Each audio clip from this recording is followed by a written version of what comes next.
that again. Alright. I definitely am not doing a second take of this intro. Everybody, welcome back to Odyssey of the Dragonlords. What's it called? We're back like we never left.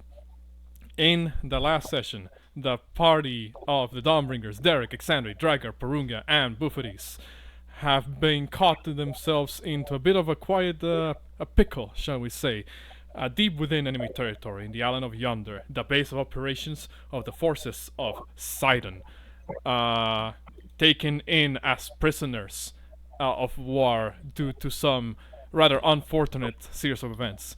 The party has now decided to make their way, shall we say, out of here.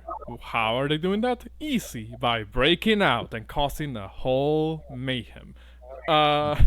So, what this means is that while Exandri, Derek, and Drakgar were trying to break out of the prison in their own terms, Bouxfhades and Porunga are doing some other stuff that involved a certain degree of subterfuge until everything went to shit, and have now decided to just blow their cover and, go apeshit. As if all of that wasn't enough. Commander Gaius, commander of the forces of the Order of Sidon, has taken to dealing with the situation on his own. Not on his own, alongside his soldiers, rather. And on the back of his faithful dragon companion Argin. And, to top it all off, as all of this chaos is happening, even more chaos is happening outside of the compound that the party is being held prisoner at, as their allies have mounted a rescue attempt, using the crew of their ship, the Ultras, in order to, attempt a rescue at for the rest of the party. How will this turn out? We will figure it out in a moment, as I will move you back to the next map. Just as a bit of a note, I decided to get rid of dynamic lighting for this map because it's a little bit too big and it tends to lag everyone's computers, including my own.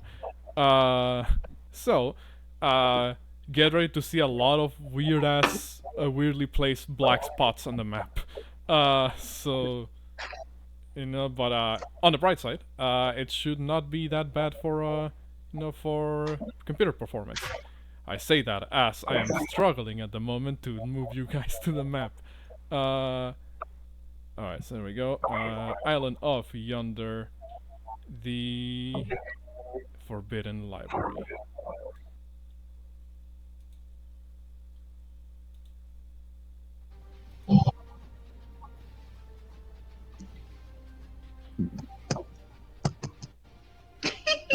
I'm back. I kind of honestly like this better, to be honest, DM. I'm not gonna lie. I mean, the main reason why I hesitate sometimes is using Fog of War is because, it reveals parts of the map that you guys are no longer in. That I may have tried to pull some sneaky stuff while you guys weren't looking.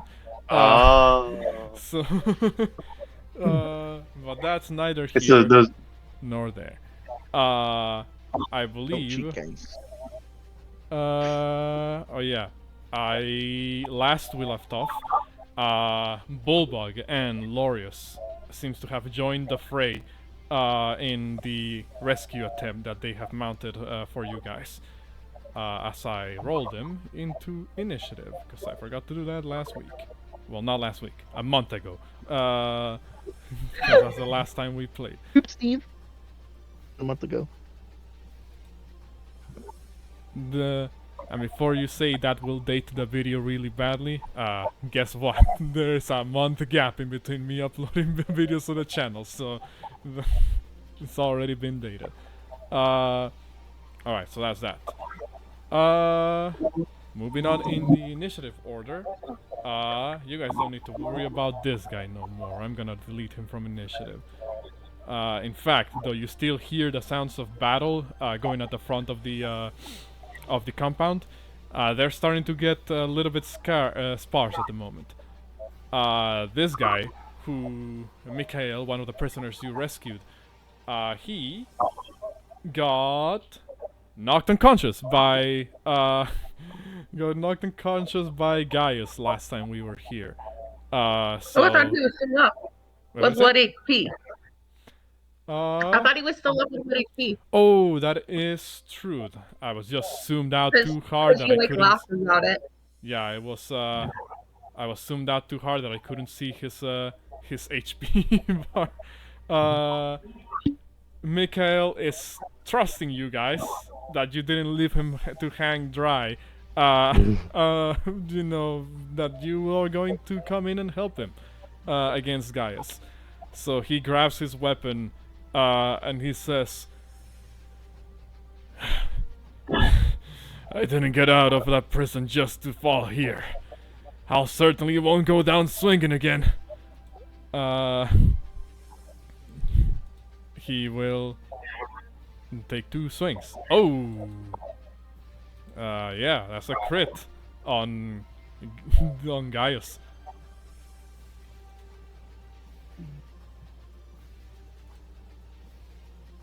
For 8 points of damage on Gaius. Oof. Not a lot of damage. Or at least you would know that if you were looking at him. The stone golem. I need to roll a d6 here. No dice. Actually, no. I think he already recharged this. He's just gonna read an action for this. Drakgar, you've been in this corner for a bit, trying to figure out what to do with your life. So what are you gonna do with your life? Would it cost me an action to pick up the javelins from Derek's dead body? Derek got hit with 2 javelins. It takes an item interaction to grab a item. So you can grab one of them in this turn. Okay, I'll grab one of them. And then I guess I'll walk up here. I'm terrible at words, but I'm gonna challenge Gaius to a 1v1. What do you say? So you know, you're looking around, your ally Derek is down, you're not sure if he's gonna make it. You saw Gaius fly into this little walkway with his dragon companion. And what are you gonna do? Well, I'm terrible with words, but I'm gonna basically just say, let Mikhail go and fight me instead. Just like that? No grandiose speech, no. No, yeah, I don't know. I mean, I'm giving you the stage here. What do you say to convince Gaius to fight you instead of your allies? I don't know. Come on, flex those roleplay muscles. I know we've been out for a You bit, can do it. but, You can do it, bro. My nerves are more powerful than my roleplay muscles. You've been playing Baldur's Gate 3. If you were gonna challenge somebody to a duel in an anime, what would they say? I don't know. Fight me. I don't know. Oh my god. Oh man, you watch more anime. I come on, man. This is a climactic event. I don't know. If you like do the good enough, pinnacle of I'll the if story, you do bro. good enough, I'll even give you inspiration. How's that? Is that? Come on. Do it. Come on. I don't know. I know you're in So a the Morgan duel Freeman. How fails. about that? Yep. Yeah. So Because Morgan Freeman. Come on. So you're like, fight me, Gaius. 1v1 me, pussy. I don't know. And then Gaius I know would this is say, a COD lobby. No, 1v1 me, pussy. Quick scopes intervention. No kill streaks. And Gaius looks at you like you're stupid and says, "Was that the best you could issue for a challenge? I've heard better from rookie trainees." Oh shit. No. Probably. Derek Soul's watching this shit out. So what are you doing, Drakgar? Just strike him. I guess I'll rage and then strike Gaius with my javelin. Okay. It is a melee attack. The lightning effect has already been used on that specific javelin. So roll me your attack. What would I just roll? 12 will miss. He's raging. Yes, that doesn't mean he gets advantage right away. There's another feature that gives you advantage. That is called before making the attack. Yeah, and I didn't say reckless that well. God damn it! Was he close enough for me to stab him, or would I have had to throw it? No, he is close enough for you to stab him. So the way mounted combat, at least the way that I run it in D&D, is that when you mount a willing creature, you are effectively sharing that creature's like size and space. So even if he was to be like one space to the left, he's technically still within range because of how I run mounted combats. Okay, then I'll do the same thing again, but recklessly. Okay. Nope. Oh well. 12 will miss, as I said before.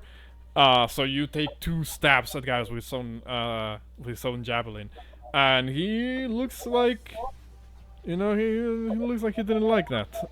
You're grabbing his own weapons, and says, "I guess now you know that the weapon doesn't make the warrior." Oof. Oh damn!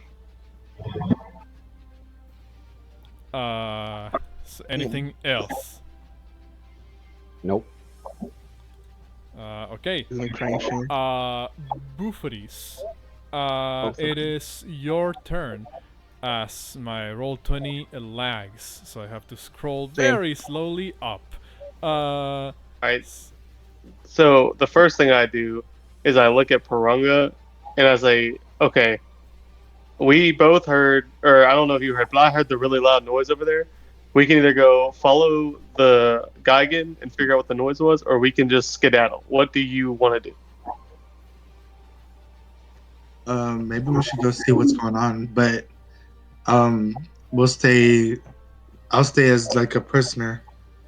Yeah. I'll keep you. Quote. You can't see my air quotes, but we'll keep you tied up. And then I guess I'm going to drag Porunga toward the Geigen. It's been a month. I don't remember how to move my character. You just click on the character moving around the battlefield as you click and drag basically. Oh. Alternatively, if you want to measure your distance, you press the Q key, which will make it a what's it called? Pull out the rules and measurements. Okay, I was shit. Hold on. I was what here? So I'm gonna move my full 30 feet. Yeah. I'm gonna drag Porunga with me, of course.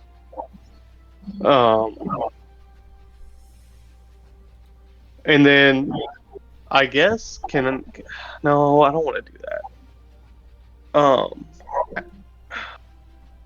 Actually, I guess can I use? I don't know. I'm having a brain fart tonight. Can I do the movement thing where I use an action and move a little further? Dash. Yeah. Or is it too late for that? I'll say you can. I mean, so basically, if you're effectively grappling Porunga, like you should be actually moving at half speed. But I'll say for this specific situation, what will I say for this? Hold on, let me delete a couple of tokens that are slowing down the map. I'll say, like, you can move with Porunga, but Porunga won't be able to move on his own turn for this specific situation. Okay. I mean, basically, effectively, I'm just trying to get to this this corner right here, just so I can peek around the corners. What was my intention? Okay. I'll say you can do that. What's it called? Let me just scroll over there. Yeah, I'll say you can do that. Oh god, my RAM is dying. You can move your 30 feet, which would put you right there. Okay. And then, am I able? I would like to peek around the corner. Oh no, I think I'm one back actually. Or, I think you I were, either no, I think started you were, here. you were right there. Yeah. Okay, so I'm good. Okay. And then I want to peek around the corner and just see what I see. You see the Gigan kind of drawing his weapons, getting ready to walk over in that direction where you heard the wings flapping, the the booming voice of Commander Gaius come from. That at this point you very easily recognize. I'll say this is roughly happening around the same time where Drakgar just got done attempting to issue his challenge to Gaius, but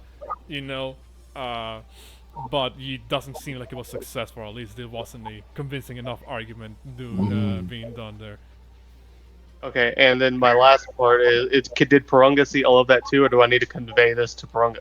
I'll say he heard it too in this particular case. Okay, cool. Then at this point, I will, I'll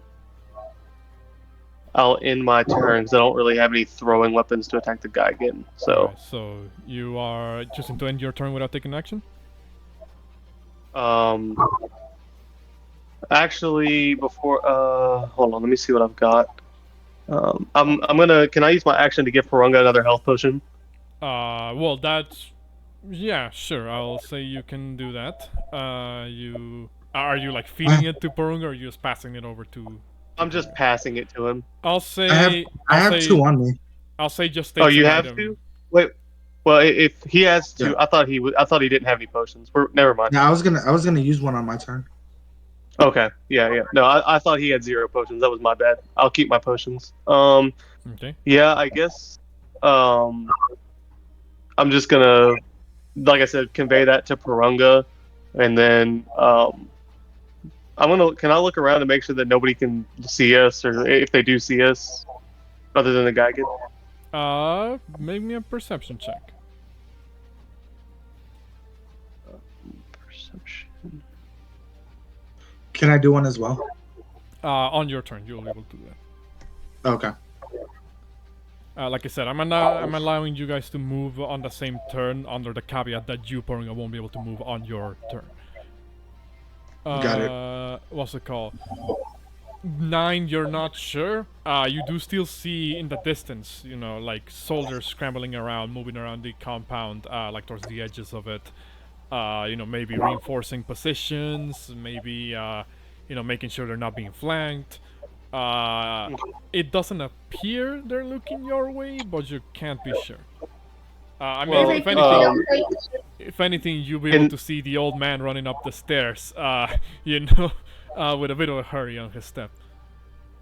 Okay. I point that out to Porunga as well, the old man. And then I'm going to pretend like I'm messing with Porunga's rope to act like basically act like he's my prisoner. And then in my turn. Okay. In that case, speaking of the old man, Enigma's turn. What's it called? Enigma is going to start running, and he won't stop running. He will move 5, 10, 20, 25, 30.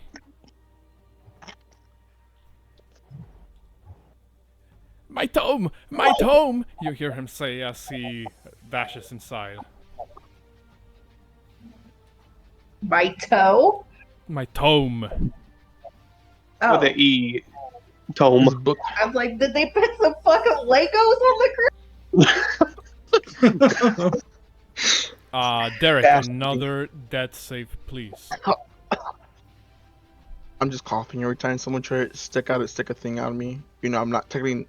I'm unconscious, but I still can't. Something like that.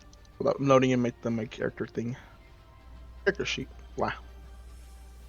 Come on.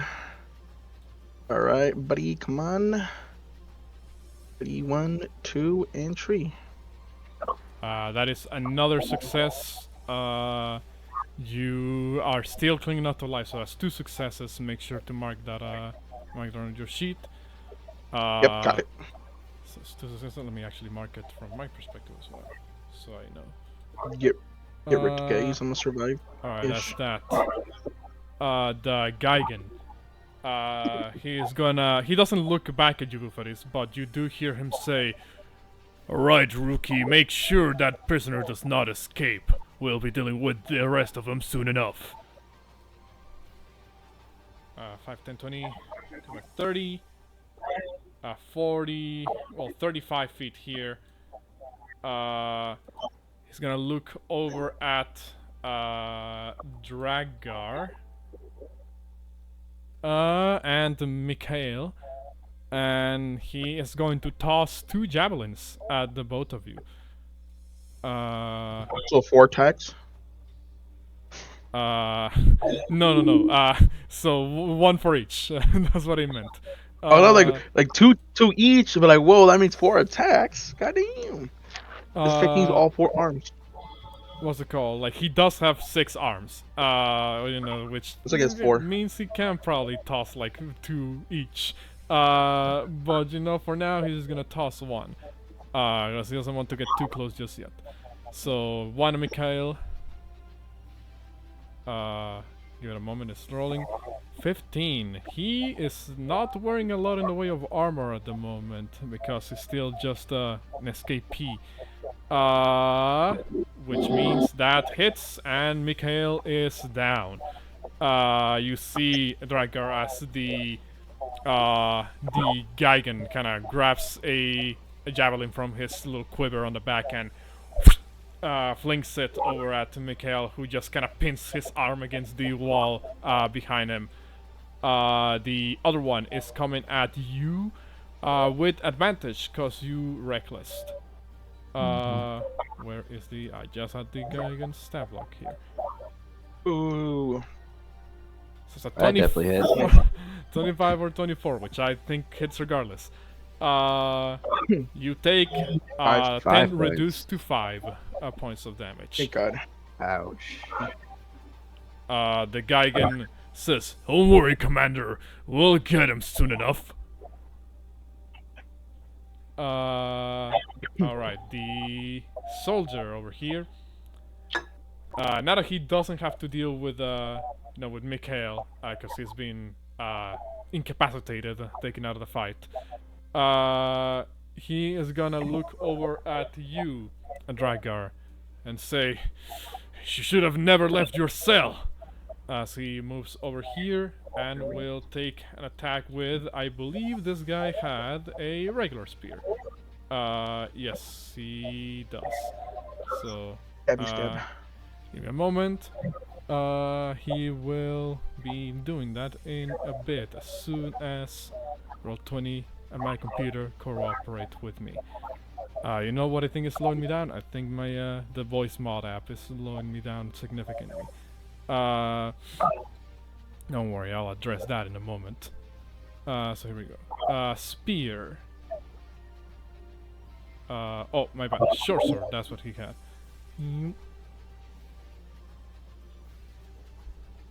19. That hits. Hits as well. For 6 reduced to 3. Alright, that's it for him. Argin is gonna look at you, Drakgar. And do you speak Draconic? I do. You will hear Argin say something along the lines of, "I thought you would be more of a challenge." As it will use its 3 attacks on you, Drakgar. All with advantage because you're reckless. Endurance, come on, use it one time. So, 1 with his bite, 2 with his claws. Munch. Hit. 25. Hit and hit. Oh, golly. Jesus! Does your stone endurance count as a spell or something? I can reduce the So damage. that's the bite and the 2 claws. Oh my And god.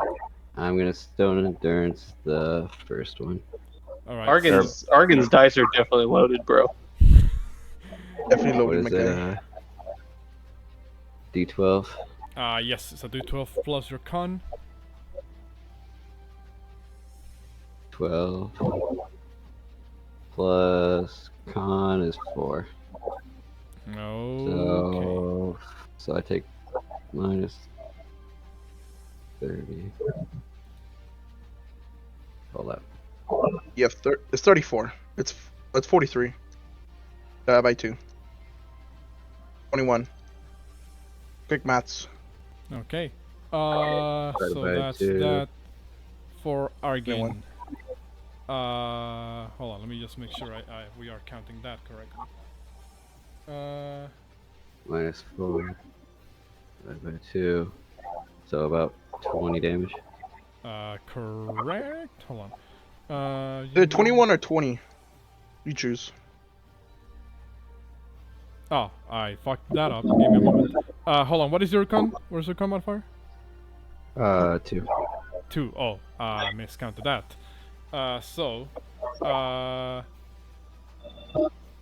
What's it called? So, yeah. So, did I get this correctly? Yeah, no. Should be 14 points of damage. My bad. Unless, hold on. Cause yeah, so the 15 is divided by half, so 7. Cause D&D rounds down in damage, which that 7 is then further reduced by your 4. And then the 13 becomes a 6, and the 15 becomes another 7. So 16. Yeah, 16. My bad. So yeah, 16 points of damage. That is it for Argin. Lorius has entered the field and is going to begin moving up as he shouts and says,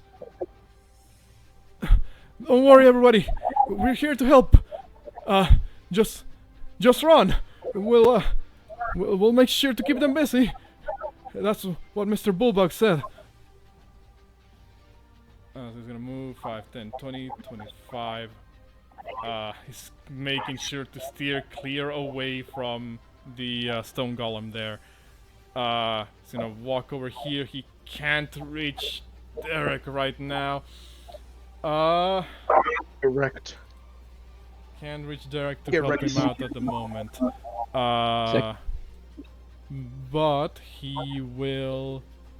let's see, Lorius, what do you have as your bonus actions? The second one's an action, right? Not a bonus action. What do you say? Second wind's an action, right? Not a bonus action. Second wind's a bonus action. Oh, it is. Okay, It cool. would be really shit if it was an action. That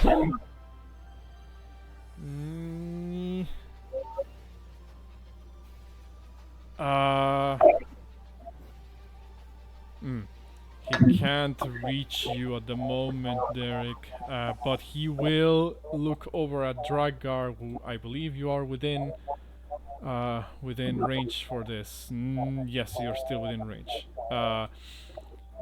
He is gonna look at you, Drakgar, and say, "Mr. Drakgar, do not falter. It is right around this moment that the heroes must be standing strong." He's gonna use his bonus action to give you 1d8 plus 2 temporary hit points. Yes, I'm thank you. Immortal, a hero to stand up and not hide. So 8 temporary hit points for you, which I believe also work like a second health bar. So you are still your temporary hit points still apply the resistances that you have. I think I may be wrong. And then with his action, he is going to draw a short bow and take aim at Gaius.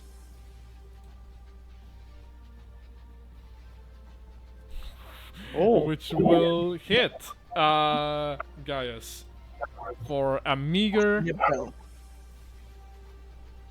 9 points of piercing damage. That was not meager at all.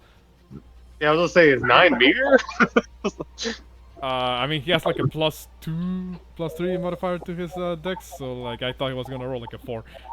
So 9 points of damage on Gaius, who did not take that very lightly. What is Wizard the Lizard doing? I forget how. I know we said he went straight up the wall. His maximum distance. How high was the wall? 30 feet, right? The guy, Or yes. 20 or 30 feet? So this is not like a two-story building, but the ceilings are very high. I'm not sure if you've ever seen like Greek architecture, like ancient Greek architecture, but their ceilings tend to be pretty high, even if they don't have like, multiple stories. So I'll say yes. The ceiling, well, the wall rather, is 30 feet high.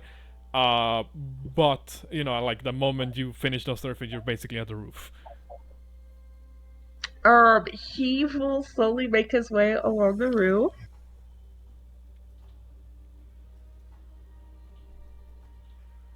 My cat's trying to play Wizzy Lizzy.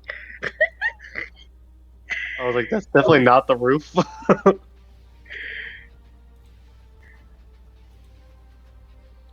Oh shit.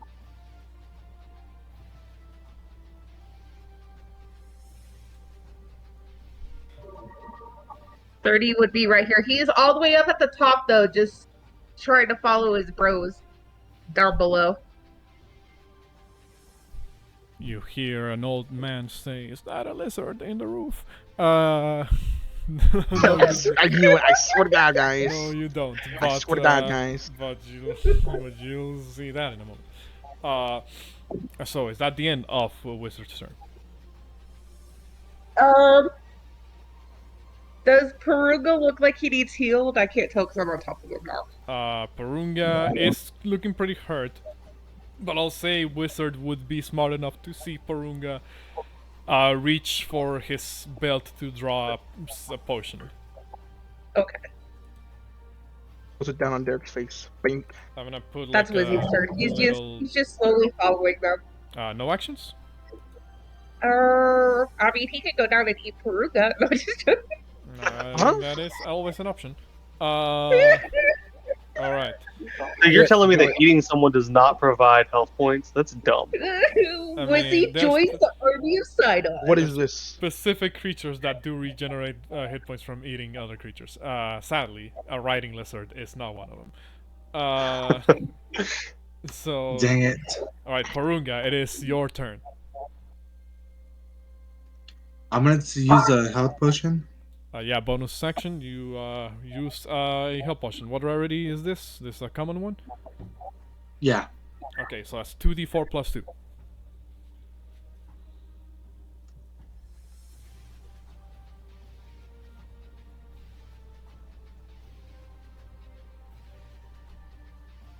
Alright, you heal for 8. Alright, I'm also going to do a perception. What are you trying to perceive? Basically the same thing the bow did, just to see if you missed anything. Well, you can try.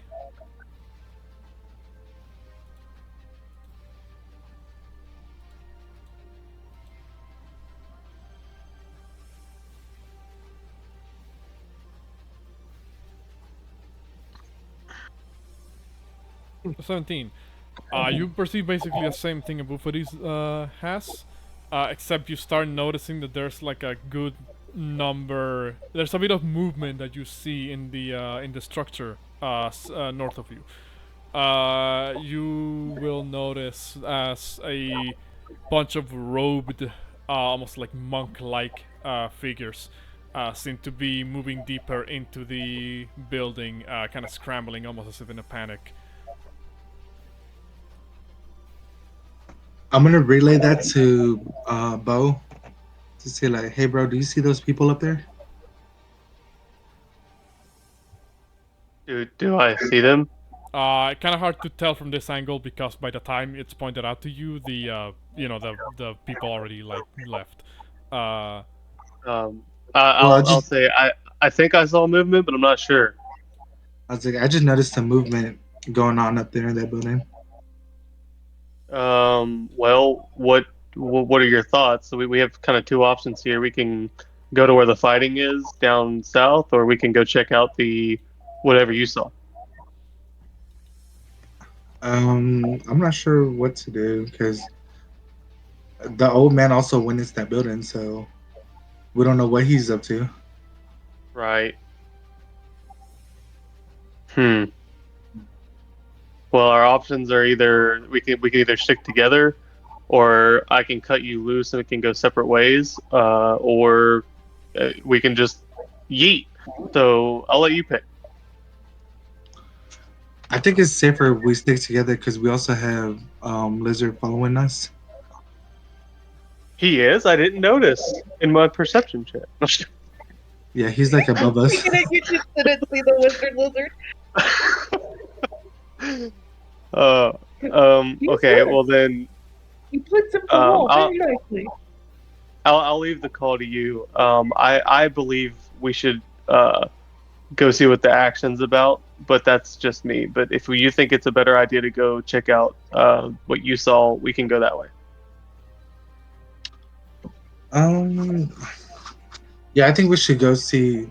We can worry about that later, but our friends are somewhere around here too, so we need to find them. That's what I'm afraid the sound of the fighting is, because I mean, there's not a whole lot of people here that they could be fighting if they haven't caught you. Yeah, true. So okay, that's what we'll do. Yeah. So So onward to the action, and I'll just end my turn right here. okay. No actions. Any bonus actions? No, I used the bonus action for the potion. I mean, well, yeah, that's true. I was just wondering if you had any actions to do. But that's fine. Because it is Gaius's turn at the moment. Oh boy, Drakgar, you are quite you are quite in a rough spot here. Yep. Gaius looks at you and says, "Walking into our territory, making a piss-poor attempt at sabotage and getting captured, only to then use the cover of your allies for your own benefit. My. You calling yourselves heroes is disappointing. Oof. But no matter. 3. For today, it is the day you fall. As Lord Sidon as my witness, you will be dealt with." As he will take his multi-attack.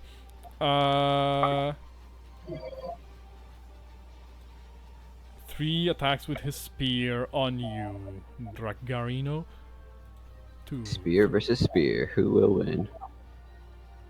2 hit, 1. Oh wait, no, reckless. So all 3 hit. Jesus. He is then going to because he hit, he's going to apply an unwavering mark on you. It's a long fucking feature.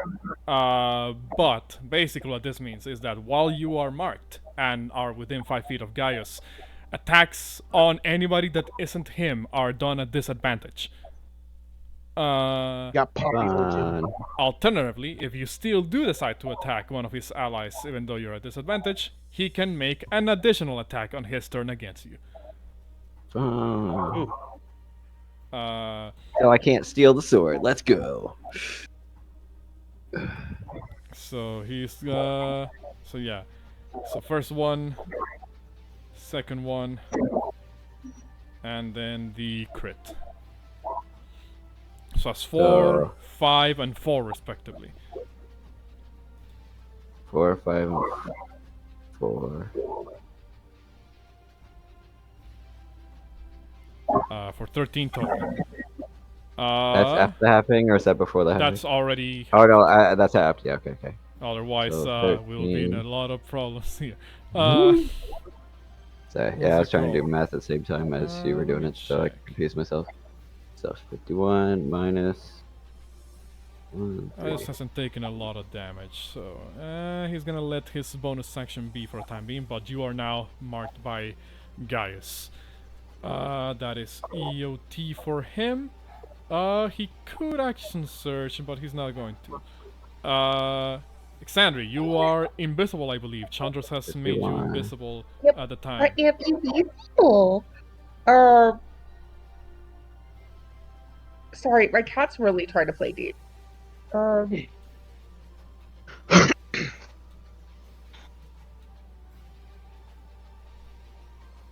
You would. The door is open, by the way, so you do see Loria standing in the doorway, looking north. All right. Well, won't let me through the door. Okay, now it did. No, okay. no, it didn't. Why is it doing that? Let me double check the Okay, it made me through. It's just laggy. I'm going to whisper to Lorius. Lorius, it's exaggerating. Don't overreact. Please, just grab them and make them run. And then I'm going to continue downwards. Wow. Wow. And I whispered that to him. Yep.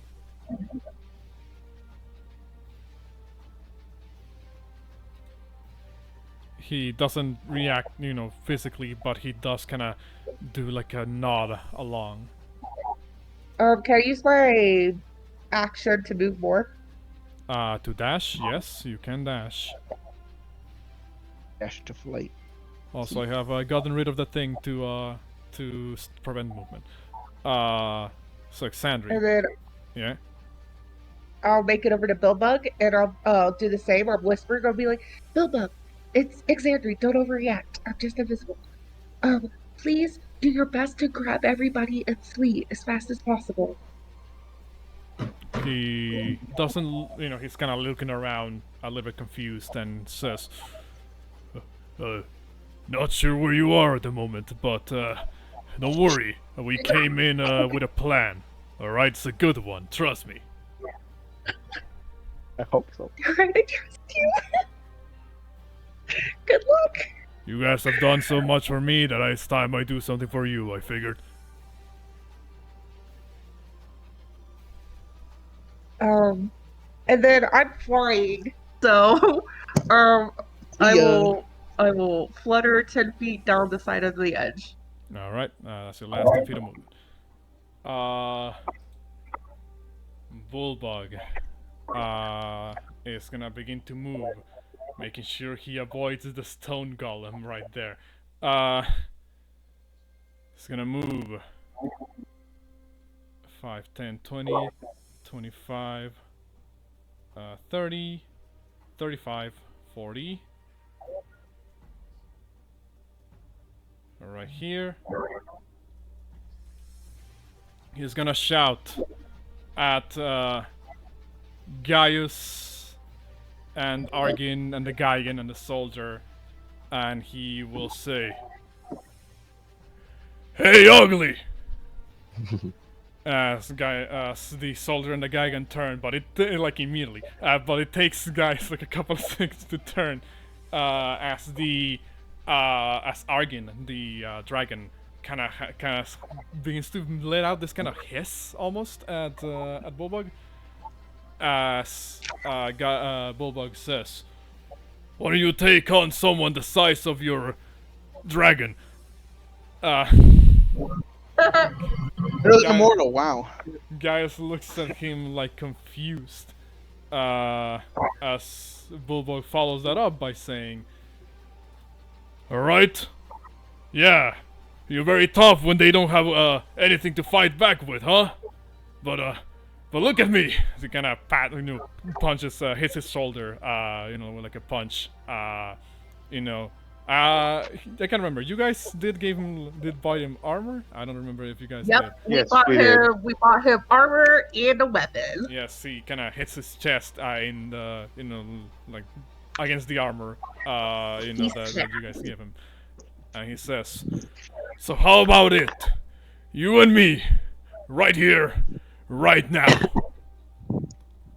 I heard that you can, that you're like a duelist or something like that. So yeah, I challenge you. If I had a gauntlet, I'll throw it in the ground. Huh? Is that how you do it? Okay. Gaius looks at him, looks back at you, Drakgar, and says to you, Drakgar, "At least someone here has a warrior's honor." Oof. Oh, pride hurt. You're like Vegeta now. You're Vegeta now at this point. Pride hurt. Oof. Guys, I'm sorry, I'm Team Gaius. I'm sorry, Mortal. Come on. He speaks too much facts. What's it called? Does Bulwark have any range means of attack though? I don't think he does. Meaning, he is just going to dash forward to move an additional 40 feet. Right here. It says he doesn't want to get too close just yet because he's trying to bait the Gaius out. He says, "Yeah, right here. You know, it's a clean sky. We can have our battle right now. And in return, you let them go, huh? How's that?" I love Bilbo. Better than Mortal. I hope you did, because he's probably not going to make it. I know, I'm gonna cry.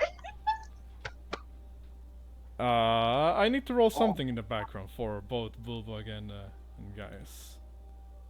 Damn it. Always something bad or good. It's always something like that.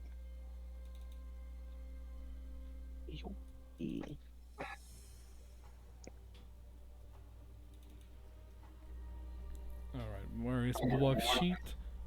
Oh, the recording is gonna show my rolls, but here's hoping. A 1. Or whatever, the one that makes it not bad. Give me a second. 20. Hold on. No, Bulbug's not sheet is 20, not loading at it's- all.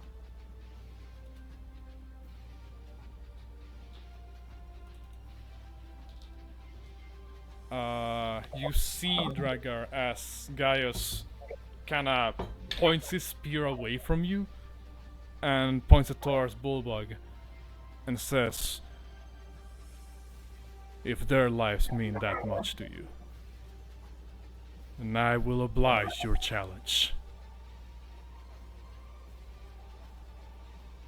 Damn it. Damn it, So Mortal. you, Drakgar, and say, "Do not interfere." Is with my effect still beyond, or does it cancel since What he's do you fighting mean someone? effect is... oh, the mark. Oh yeah, no, he can attack everybody else, no problem. It's just you who can attack his allies with, without suffering disadvantage. So I still have that effect. Fuck. But he's telling you not to interfere. That's it for Bulbug. He wants to bait out Gaius. I need to get rid of this question mark because there's no point in keeping it anymore. Mikhail, death save. One success. Got this, buddy. Come on. Let's go. He got this. On my back. Stone Golem. What? Nothing. He's readying an action.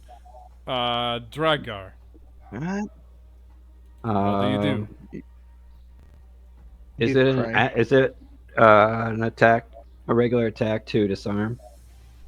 It's so the variant disarming rules that we used earlier is you make an attack against a creature contested by that creature's athletics or acrobatics, I believe, and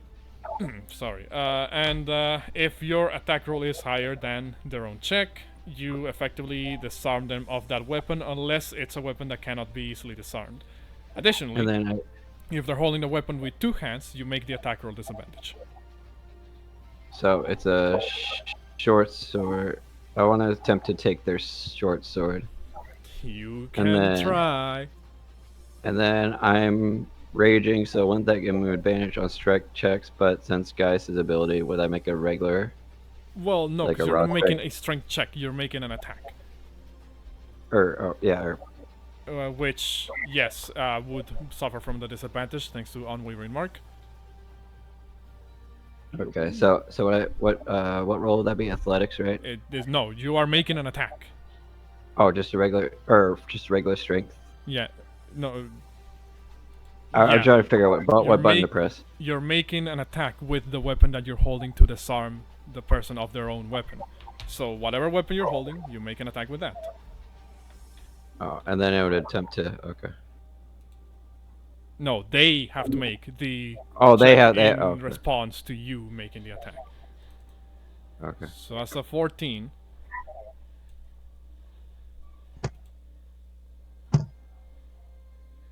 No dice. You try to disarm him of his short sword, and he looks at you and says, "Think again." Alright, then I will recklessly strike him with my javelin regularly. Okay. So, because you were at disadvantage, so that's an 18. That's not a crit. Which still hits. For 8 points of damage. The soldier is down as you stab him in the gut. Get wrecked. And then I'm guessing I can't use an item interaction to pick up his short sword. You can. Okay, then I'll pick up his short sword. Okay. Bouxfhades, what are you doing? I'm assuming same rules apply as last time we moved together, but he loses his ability to move. Correct. Let me. How far can we move? He said it's half, right? So I would have to use my dash. No, I'll say again, you're moving at regular speed. But again, this will mean that Porunga is effectively forfeiting his own movement speed during his turn. Why is it doing it like that? Is that right? Wait, what happened? Like it's moving weird. I just want to. Is that as far as I can go for 30 feet? No, because you're moving square by square instead of diagonally. Oh, so it would be like 1, 2, 3, 4, 5, 6? Hold on, because that a whole bunch of fucking arrows is really slowing down my fucking thing. So give me a bit. I hit the wrong button. You might have hit some form of key. Okay, so hold on. Yeah, you can move. You can move one back. Oh shit! Here, I just realized okay. you can't see my my arrow. No, I saw it. Oh, okay. Yeah, so I'll move here, and then again, I'll perception check to. Obviously, I see the Geigen, but can I see anything else in the courtyard? Yeah, you. What's it called? You'll be able to hear what's happening. You will be definitely able to see Bulbug, if just barely from this perspective. You can see him pointing his finger forward like, "You, I want you, I'm gonna kill you." What's it called? You would have heard his challenge that he issued to Gaius. You know, you believe Drakgar somewhere around the corner because you heard Gaius talk to somebody else, though you can't see him. Okay. Am I able to see Derek lying dead on the ground? Not from this angle, no. Not quite. Okay. That's fine. I relay to Porunga what I see, and ask him if he thinks I should attack the guy again. Do you think we can take him? Yeah, I mean, I've still got my action surge and second wind. I think I can take him. If you back me up. Yeah, I got your back if that's what we're gonna do. Okay. Now, because this is the first time I've done this, I guess. I used my action to move the 30 feet, or did I not? Or was that my normal just movement? That was your normal movement. Okay. Can I use my first action to sneak up behind this Geigen?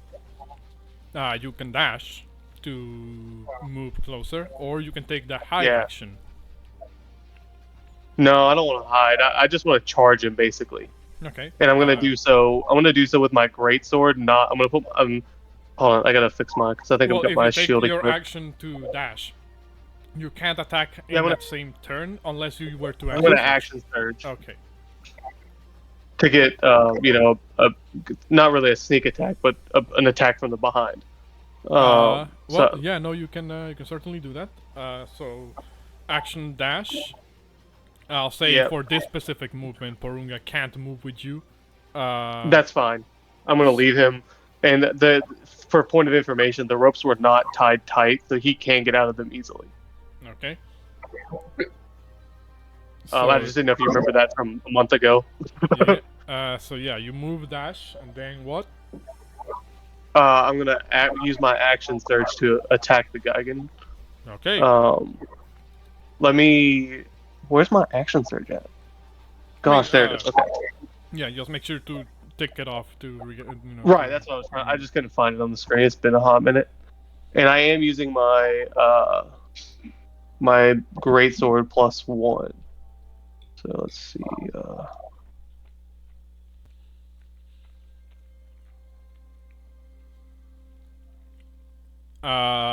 Yeah. No, that hits. And it's a D8, right? No.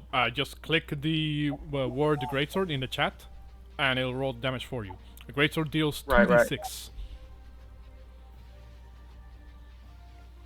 So 10 points of damage as this guy gets slashed across the back. And he shouts, "Urgh! What the hell? Oh, you turncoat son of a bitch." Oh no, I thought you were an enemy. My bad, bro. He's not gonna bite. You say he was American? He's not gonna bite. So what are you doing? It was a misinput.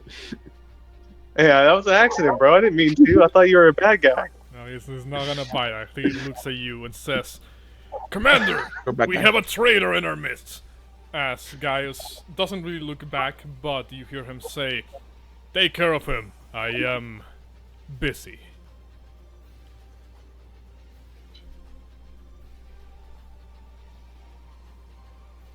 I just mouthed to myself, "Oh fuck, oh fuck, oh fuck." Bad guy. How am I a bad guy? I'm literally saving your ass. Fuck off. Bad guy. Bad guy. So that was your. You have 2 attacks. It's So kind of funny that that's are coming you from gonna- Derek. Oh, I have Okay. another attack? yes, Yeah. remember. Yeah, I'm Uh, definitely gonna attack yeah, again. you're- I thought because I used my action, I can't. Bad guy. No, you action search Buggy. to dash. Well, no, you dash and then action search, meaning that when you can take an additional action, which includes taking your 2 attacks at this level. Oh yes, yes, I'm definitely gonna do that. So I hit greatsword again, and then the purple, Okay. right? Yes. 18. Does that hit the guy again? 18 does hit Oh, for an additional 17 points of damage. The Geigen looks very hurt actually by these 2 swings. You see him you do like a cross slash against his chest, and he looks back at you, kind of spitting out blood to the side. I hope you enjoy that because you won't get another one of those. oh, I definitely enjoyed it.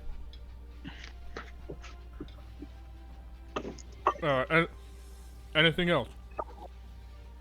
I don't believe I have any other things I can do at the moment.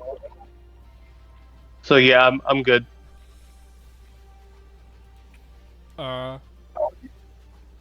Enigma over there, you guys don't need to worry about him for the time being. Derek, one more death save.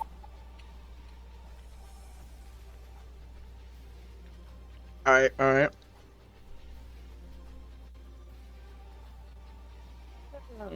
That's 1 fail on Derek. So 2 successes, 1 fail. Can I ask Well, a my point of blood vessels popped a information? bit. Yes. Start bleeding a little more. Is Gaius still on the dragon currently, or did he get off to He's fight still Bulba? on the dragon. He hasn't gotten off of Argon at the moment. Okay, that's all I need to know. Thank you. But Derek, yeah, that's 2 My lord, successes. leave me.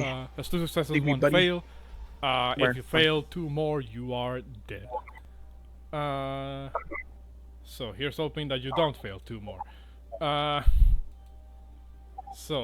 Gigan is gonna turn around on you, Bouxfhades, and make 3 attacks. First is an attempt to grapple you. As a 21, that hits. Ooh. You are now grappled and restrained, meaning that this two next spear attacks are at advantage. Okay. They both miss. So They it's both 17. miss. So he kind of grabs, uses two of his arms to kind of try and grab both of your arms, Goro style. And then with the other 4 arms, tries to stab you, stab you from both sides. But you manage to kind of just slink back in enough time and use your greatsword to deflect both blows. And then I shrug my shoulders and I say, I'm built different. You'll be built from dust once I'm done with you. The soldier is dead. Argin is going to look at you guys and make like kind of an expression of like, all right, you heard my rider.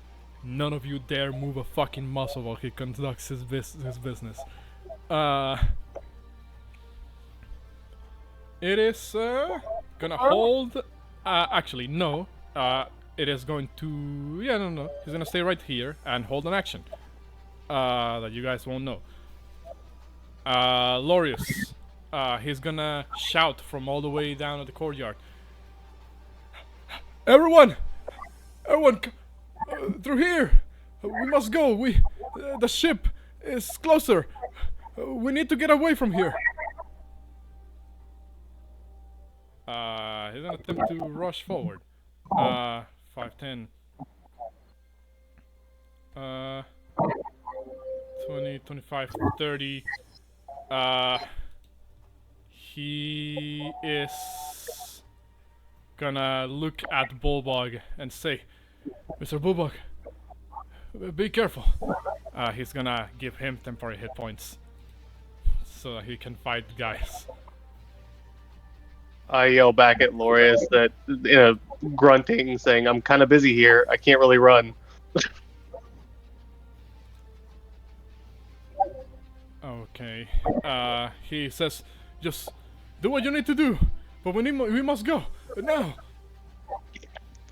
Laura's gonna stay over here next to Derek, and let me see. He's gonna feed, as an action, he's gonna feed you a healing potion, Derek. We're so close. We almost had it. Oh my 5. He was almost dead. We're so close. I am a goat. I am the goat. You're a goat, alright. I am Thing a is goat. that I am Derek doesn't know Bulbog both Challenge guy is goats. still a 1v1. So my main goat man. Help me out here. that is Unlike it some for people here who Lorius. treat us.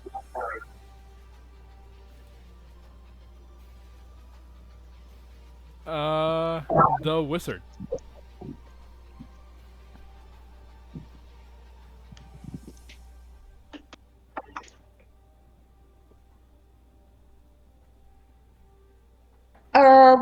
Wizzy Lizzy. Sorry, I was reading something. Um.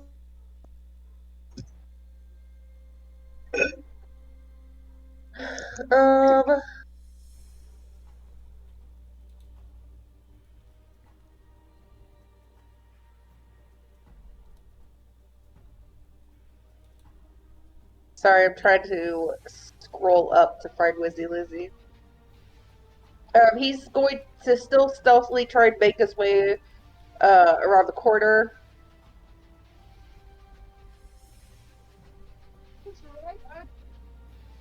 But it's asking me to enter a value. Stop it, game. I need a new laptop so bad.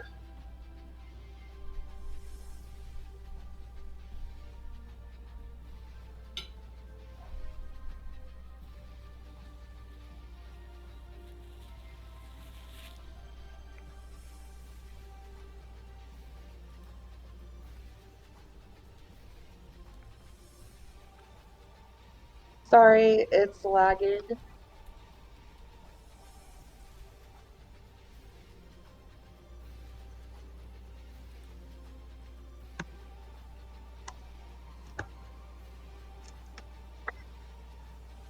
he is going to use his action to keep running.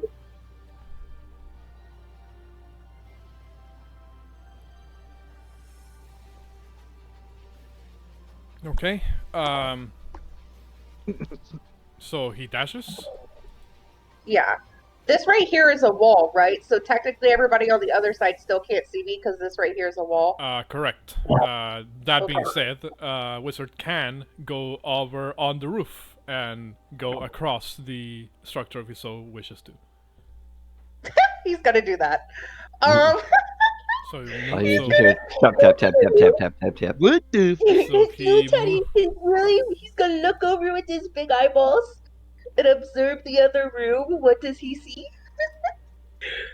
He just well, oh, I forgot to unveil this segment when Drakgar moved. Give me a moment. There we go. What is he trying to see? An easy path out. From the roof. Well, Wizard can make me a perception check. If he's not proficient in perception, it's just a raw wisdom. Wizzy. Like, does Wizard have a necklace, right? I love how everybody just let me name my lizard Wizard. Does Wizard have a necklace? The other The way one that around. makes him smart? Was it the? Let's look here. I believe Lizard does have like a backpack filled with a bunch of stuff. So I just roll a wisdom, correct? Yes. Ain't no way.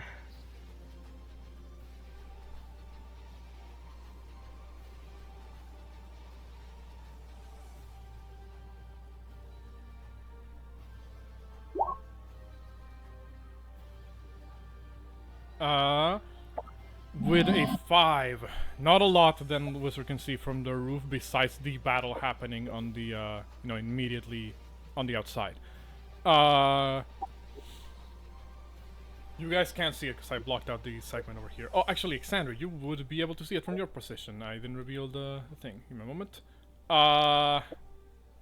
Well over half the troops that have been sent to rescue you are decimated. With Sidon's own side suffering not minimal, but less casualties when compared to the rest of your troops. It looks like they are still holding the line on them as much as they can until they either manage to break you out or you guys manage to break yourselves out.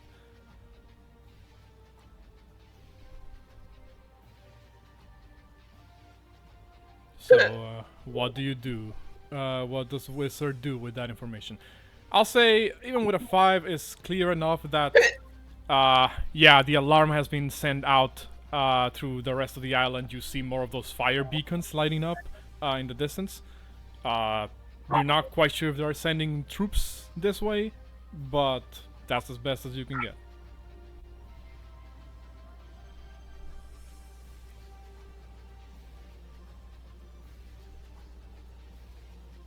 So what is he just gonna stay? Oh yeah, he already dashed, so never mind. Well, he still can move 5 feet, but I don't know I can look over the wall. He's just going to keep observing over the wall for the time being. Alright, we're just gonna keep him there. Porunga, what are you doing? I'm gonna do I have to use an action to free my hands? Or is it loose enough where I can just... I'll say it takes your item interaction to make the bindings, like undo the bindings around your hands. Okay, I'm gonna go ahead and do that.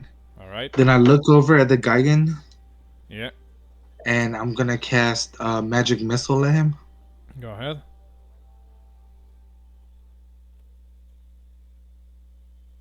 So Wizzy, he's the one that looks like a rock.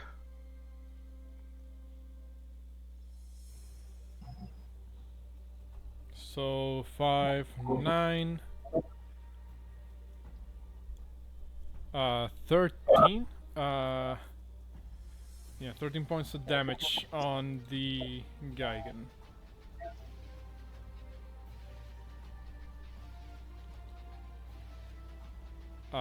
He looks beyond bloodied at this point.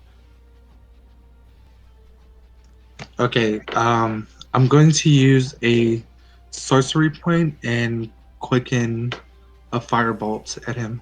Okay.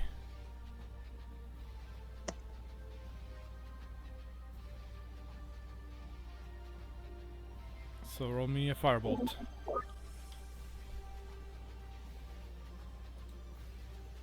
$22 hits for 6. He is looking Nice. pretty bad. But he's still standing. And I'm just gonna end my turn right here. Okay.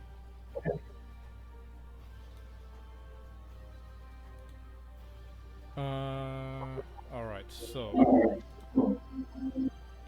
Gaius has said no one interfere or else you're gonna have a bad time. He's gonna look over at the Bulldog and say, very well. If this is what you want, then let it all be decided as ordained. Flamethrower.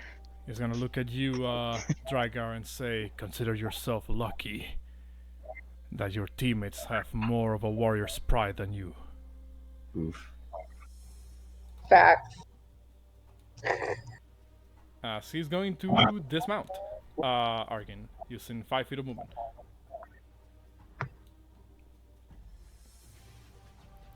It would usually be, what's it called? Half his movement, but because he is a cavalier fighter, he can do that with 5 feet.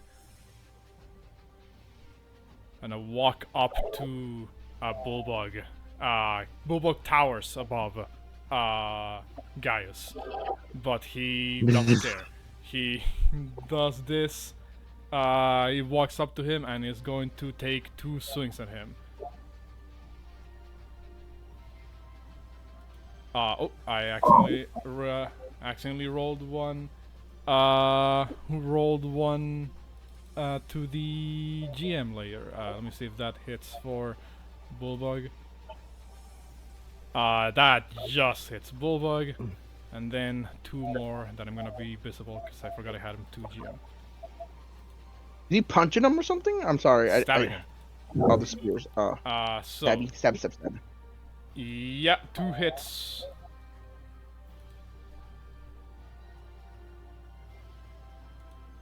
Yeah, he's fine. 18. And after that, Gaius is going to action surge to attack 3 more times. Boo! Cringe.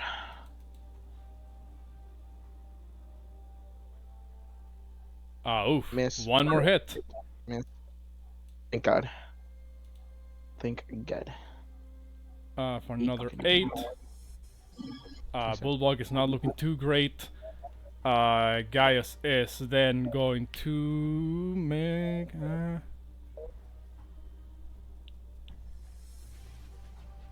he is going to use a bonus action to do second win. Even more boo.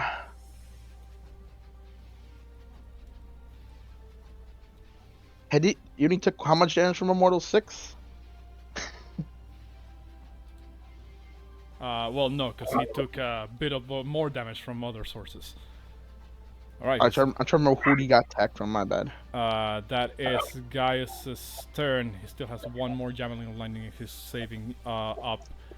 For me. Yeah, there we go. So, Seen it for me. it's a recent roll 20, that's fine. Exandri, are you still flying away? Well, yeah, I got too much stuff to hide.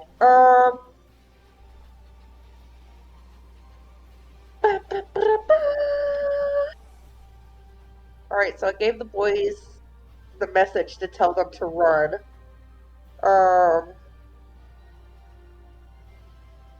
I'm invisible and I'm carrying a lot of shit. I'm flying still.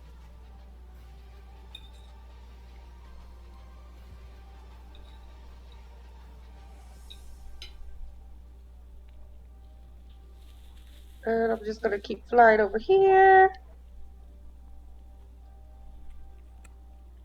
Dashing away. Yeah. Okay. The troops at the front I'm are. gonna still be. I'm still 20. Sorry, I'm still 10 feet down the cliff. So I could still move 10 feet this way. Okay. I'll say you're effectively out of initiative for the time being. Got it. Because you make your swift getaway. Now it's time for the rest of the team to make their swift getaway. Bulldog is going to look over at Gaius and attempt to hit him best he can. At least to the best of his abilities. He might not be able to make it, but he'll try.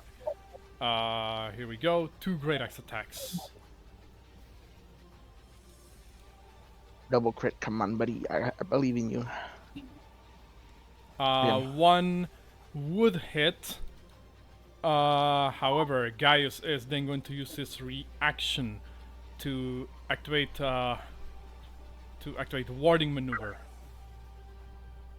To increase AC by 1d8. Wow. That still hits. But he'll be resistant to this next damage. 15 points of slashing, reduced to 9 by Gaius' warding maneuver. So, you guys will see as Bulbog makes 2 giant swings at Gaius, but Gaius himself is able to narrowly avoid being cut in half by one of the swings, while the other just misses him completely. What's it called? Mikhail. Please, how much does he have? I mean, hey, I don't know. That's one failed death humans, save. I forgot. That's one failed death save on Mikhail. Stone Golem, still reading in action. Drakgar. It hates me so much. I'm gonna walk over here, and I'm gonna try to pick Derek up, assuming I don't take an op attack. Argin was ready in action for something. Is it an op attack? Yeah, I can't tell you that. We'll have to see, I guess. But I'm gonna. Well, Derek is conscious. Derek is conscious. Just slap me and I wake up. Oh yes. So you would see him on the ground, but he's like he's still kind of raspy breathing.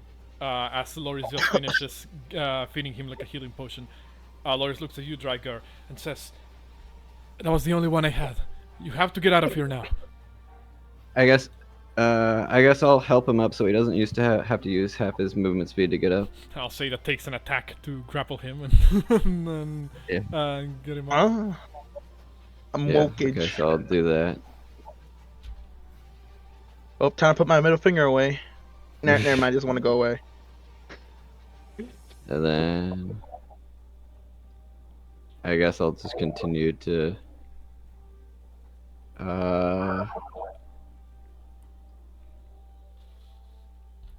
actually hold on. Can I pick up Mikhail first and then pick up, or actually sorry, Brain. Can I pick up Mikhail instead? Or is that not work? Yeah, my back okay, I already moved. So basically, okay. So here's what we're gonna do. What is your aim? You know, I asked what's your aim with this turn, what you're trying to do.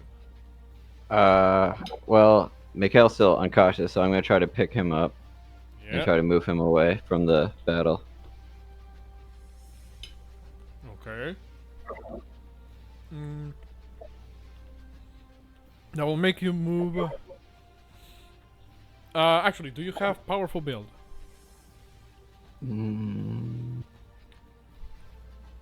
He's actually if you're strong. Yeah. Also, because Mikhail is unconscious and not really fighting back, he applies as a target for the effects of carrying and dragging, which is what powerful build allows you to do. So you can move him without much issue. So I'll say you can move him, regular speed.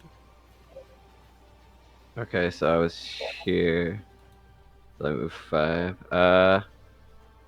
So 5. You have 10, 15, 20, 25, 30, 35, 40. I'll move him and me right here. If that's possible. Sure. That And means Derek then- will remain prone. Sorry, Derek. TBI. True. But I guess that'll be it. Alright, Bouxfhades. Oh yeah, I don't have the temp HP anymore, right? Since you gave it to Bulbug. No, it remains on you until it's used up. Oh, it's not a concentration. Oh, until it used up. Never mind. Okay. Which I believe has long been used up by guys as a Yeah, yeah. I'm just making sure I Alright, got so it right. Bouxfhades, Yeah. your turn. You are restrained, meaning that your attacks are done at disadvantage. I'm in the bows. That's what I did.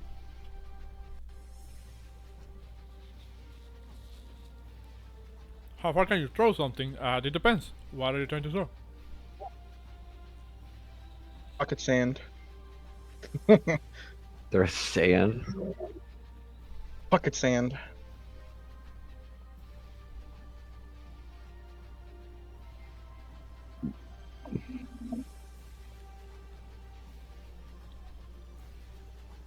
Bouxfhades, what are you trying to throw? Oh, sorry, I hit my mute button. That's my bad. I said, It kind of doesn't matter now because he moved so far away. But I was gonna try to throw him my greatsword, Damn. Oh, oops. like after I got unrestrained from the guy again. I mean, well, sad to say that I don't think you, for as much strength as you have, I don't think you are able to throw a great sword that far away. Yeah, I know. But when he was standing here next to the dragon, I probably could have. Maybe. He's a professional quarterback. His specialty is throwing swords. Right. Well, but it doesn't matter now. You stabbed Loris, I swear to God. He yeeted away from me, so I guess I'm going to attack the Gigan again at a disadvantage. Yes. Okay. Doesn't matter. 22 still hits. Roll me damage. Nice. 12. The guy again is on his last legs. 20 HP left. Do I still get a second attack? Yes. I'm gonna do that again. Come on, you got this. Still a disadvantage. Come on, buddy, let's go. 15. 15 will miss. Yeah. Okay. How much damage? Just roll damage, see how much it would have been. At least. 17. But Damn. damn. Damn, that Can I sucks. do? Is it possible? No, I guess it's not. Like I was gonna say, can I like punch him as like an offhand? But I guess a No. greatsword's a two-handed weapon, so. Yeah, no, you won't be able to do that. So the way offhand attacks work in D&D is when you attack, unless you have specific feat, you basically need to attack them with a weapon that has the light property in order for you to make an offhand attack in that same. Ooh. Uh, That you just gave me an idea though. Can I use my item interaction to use my gem of brightness to try to blind the Gigan? Well, you already used your action to attack. I can allow you Oh, is to it not a? drag the, to pull out the gem of brightness, but you won't be able to do anything with it this turn. Can I throw it to Porunga?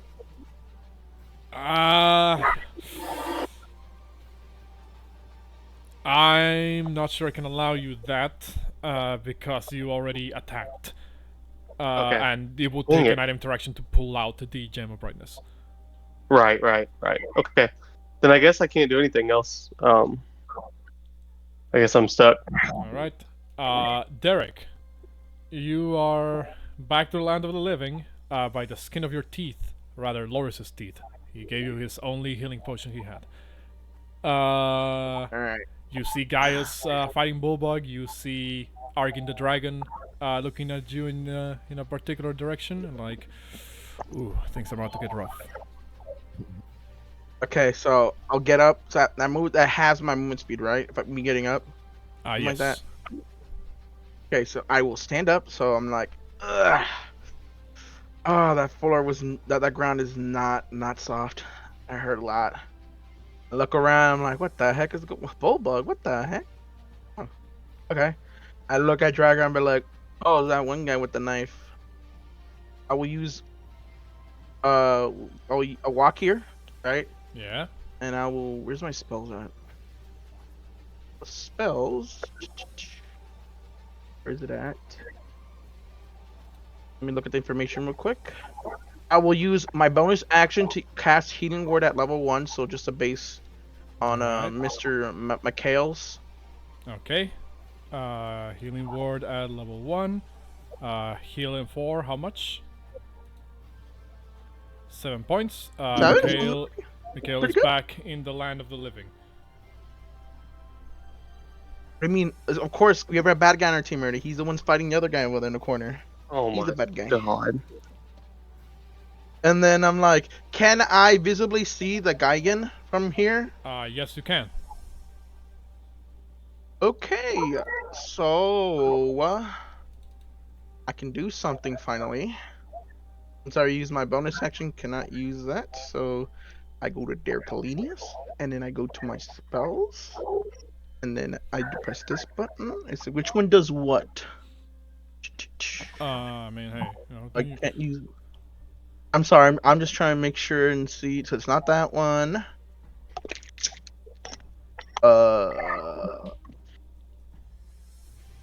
I will cast Desolate Whispers because this does not need any components for me to you already use. casted a leveled spell. This turn you cannot cast that in the same turn. You cannot cast 2 level spells in the same turn when you use an action bonus action to cast. Dang, I totally forgot about that. When I look around, do I see Wizzy? Not from this angle, because it's on the other side of the roof at the moment. Okay, I'm like Mikhail, but like, hey, is Mikhail awake or is he just barely just waking up? He's like just barely awake. What just happened? We got you out of there, and then I asked him, hey, even though we just barely got out of here, do you think you have something for us to get out of here, like maybe a spell to get us out of here, or maybe turn invisible or anything? Not a caster. I said anything. She looks Might at as well you and ask says, anyway. Unless you want to take some time trying to look for what remains of my shipwreck, I have nothing for you. Okay.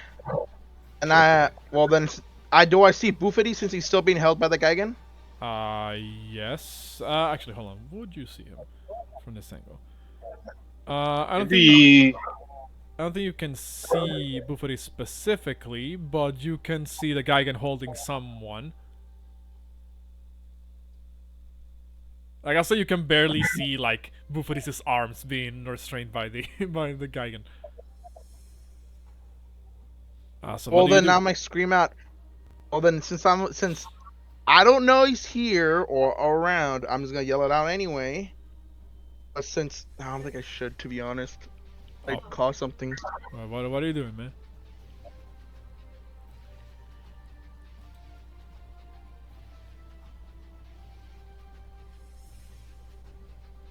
Derek, what are you gonna do with your action? I kind of wanted to scream out to Bouxfhades about the old man, but I don't know. He's like a bad idea. Vicious mockery, by the way. But I could, but to who? That's the thing. The Can't we- Dynamo that's I literally can't- strangling somebody through the door. Up to you. Who Well, you want to use it on? I'm sorry. I'm looking through all the spells. Like I need to do something. You Mm, can't see, cast a Vicious level Mockery. spell. You can still use your cantrips.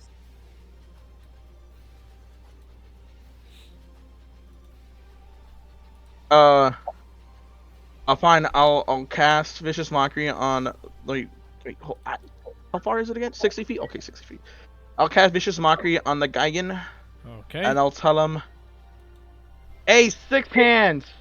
Your mom's likes men wearing only 2 hands." Something like that. I don't know. He fails. Roll me damage. You wreck scrub. Bro's as bad as me. Oh, hold up. At least I'm better than you, though. Play Baldur's At Gate least 3 I a little try, bit. buddy. At Yeah, at least he tried, Luke. Mm. Yeah. Right. 6, which is not enough to take him down, but he's still within his last legs. Holy crap! I thought this damage dude had is like actually 40 really health, fucking good. bro. Mommy, why? Which is what he said. I'm not gonna lie, I thought We this heard dude him had so like much, 40, he's not- 50 health. he I was regrets his 100% Thing is that- wrong. And that'll be my Remember- turn, so I can't do nothing else. Remember, the other guy and you Oh, wait, killed, no. you got 2 lucky crits with Great Weapon Master, so you dealt like a bunch of fucking damage on him Yeah, I like, know. right away. So... so... Oh wait, hold up. I can still use an item interaction, correct? Yes. Okay, then I'll use my one of my health pots I actually have, because since people tell me you have health pots, blah blah blah. So I'll use one of them, which is what, a 2d4 or something like that. Don't think you have them. They You would have wouldn't been... have any of your health pots already. Oh, ready. I Yes. don't. Oh yeah, I forgot. Never mind. Yeah, oh, guys you- drink We them have, all. Yeah, got it. we have literally nothing. Got it. And my team drink it all. Got it. Alright, so Right, anything else? right. That's a big problem with this mission. Anything else, Derek? Really. No, that's it. Okay. The This is gonna guy hurt. is gonna look at you, Bouxfhades, and because he already has you grappled, he doesn't need to grapple again. So he's just gonna Right. use his 2 spear attacks on you, with advantage because you're still restrained. Right.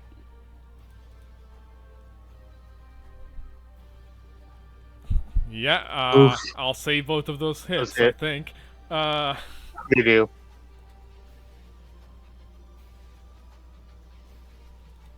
Oof. So 20... So it's 30, 26? 26 points of piercing damage on Bouxfhades, as again has two arms, the other 2 are holding the spears and ching, ching, and just kind of pierce your already restrained arms in an attempt to make you let go of the greatsword.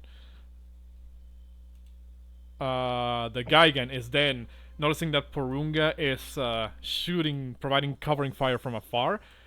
He's actually gonna move, dragging you with him, Bouxfhades, from the doorway. Ah, okay.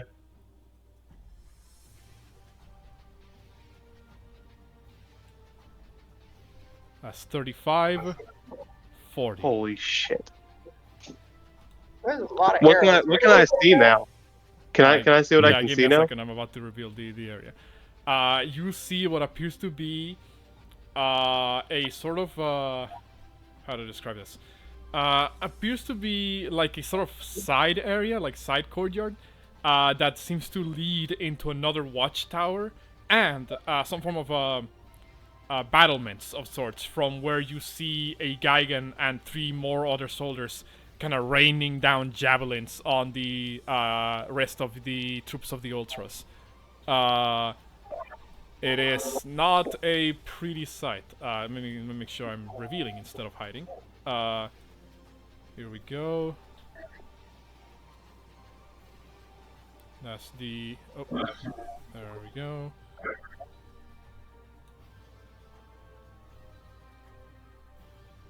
Just make sure I am measuring this correctly. They're a little bit too preoccupied with getting rid of the incoming troops to really notice that you're being dragged out in the open by the other Gigan. Okay. Well, I'm gonna use my second wind Okay. because it's a bonus action, right? Well, no, but just not your turn. It's the Oh, Geigen's I'm turn. sorry. Just kidding. I thought it was my turn still. Whoops. No, it's the Geigen's turn. So he's Oh, dragged yeah. you away. He says, "Let's go somewhere more private." As I'm squirming, I'm just gonna say you're gonna regret this. Argin is watching the that duel between Gaius and Bulldog. It's gonna fly 40, 50, 60. I have no more. Do I have one more? No. I don't have any more. Yeah, she's gonna fly 65 feet over here. Oh, I realized I didn't scroll down with the recording screen. It's gonna fly down 65 feet over there. Dragon's name? What do you say? What is his dragon's name? Argin. Argon? Argon? Like Orban. Argon? Is it male or female? You say female. It's a dude. Whoa! Oh, Gaius, we'll come down there. Gaius into girl dragons. Wow. Dragon? She is a silver dragon. Silver dragon. Not a good dragon. I'm gonna make it so the Best name dragon. is visible. I knew a good silver dragon. She was a good girl. Let me see. She moved 60 feet over there. I'm just trying to measure something here. Belmixer was better. Yeah, she's reading an What? action here for something else. Yes, don't worry, we'll be breaking as soon as we get to the bottom initiative. Lorius is gonna look at Bulldog, nod, look at the rest of you, nod, and say, "Yes, get out of here. Go as far as you can." He's gonna move right here and say, Hey! It's me! I'm the one who you're fighting, dragon!" No. Listen, Lorius, you're not 90, bro. Calm down. You ran away. Shush. Oh, that was supposed to be a short bow, but he misses at Argin. Argin looks more annoyed by the arrow that just bounced off her scales than, actually threatened. Madge. She was Madge. Wizard. Just running. Wizzy Lizzy will. Does the ceiling connect, or is it like a big Yes, gap? it connects. It's kind of like a covered walkway. I forgot the exact name of this particular structure, but it's very common in Greek architecture.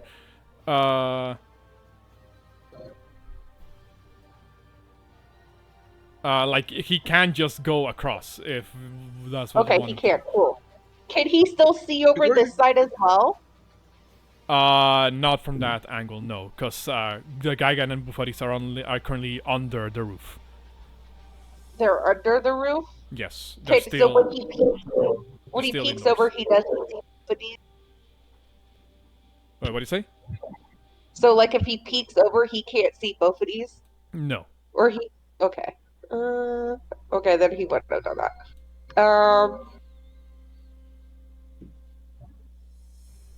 No, he would have. Could he still climb over and start being on the other side of the wall? Correct. Like from that angle or from where he was? Because you said it was like a roof that he could crawl over, correct? Yes. So then, could he, like, crawl over to the other side of the wall? Yeah.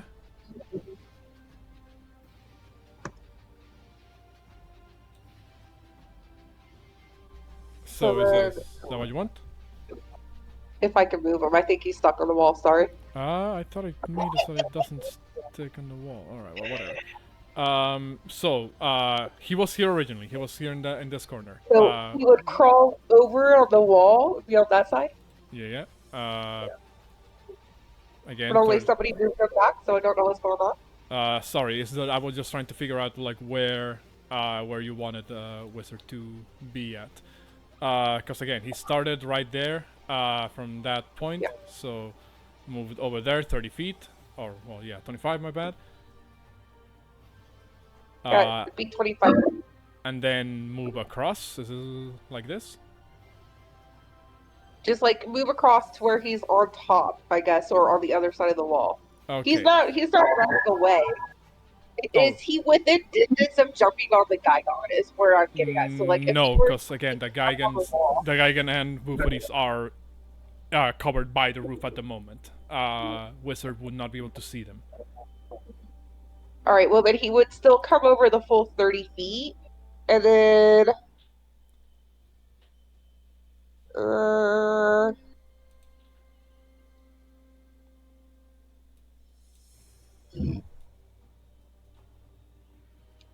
he would. Wizzy has been watching the Gygon fight. Does Wizzy remember how many times the Gygon usually like attacks every time he hits bow? Is it once or twice? When he is not grappling, I'll say again, Wizzy being attuned to the headband of intellect and therefore having 19 intelligence, would be smart enough that the Gygan seems to do like 2 stabs in rapid succession in order to attack somebody when he's not grappling. Alright, so he'll use his whole action to scamper down the wall and stand behind the Gygon and like growl at him. Okay, so hold on. So you basically want Wizard to be inside the wall here. Yeah, so Wizzy's gonna come down the wall, which would be 20 feet, and then he would have that 5 movement speed left to like try and get behind him. Okay, so just so I got this correctly, basically the movement pattern was like this. You're too far away. Hello?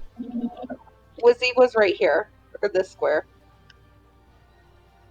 Hold on. I'm looking. Okay, so I think my game is not fucking catching up.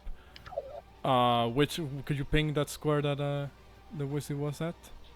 So Wizzy from there to there is 25 feet.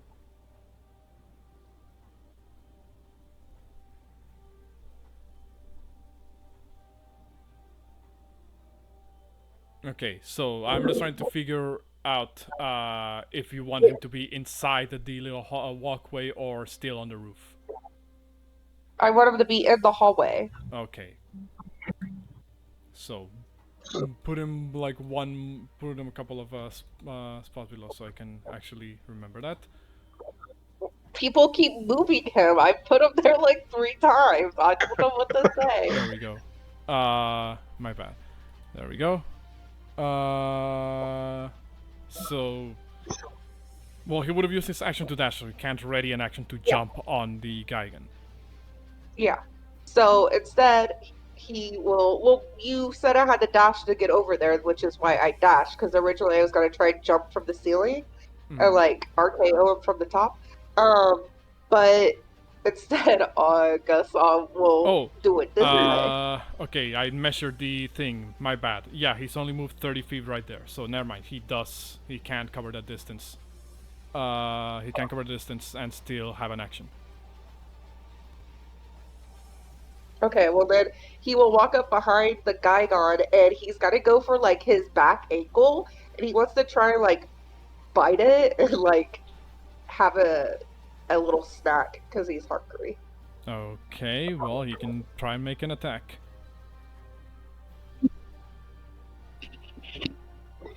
Again, Pumo, that would be metagaming.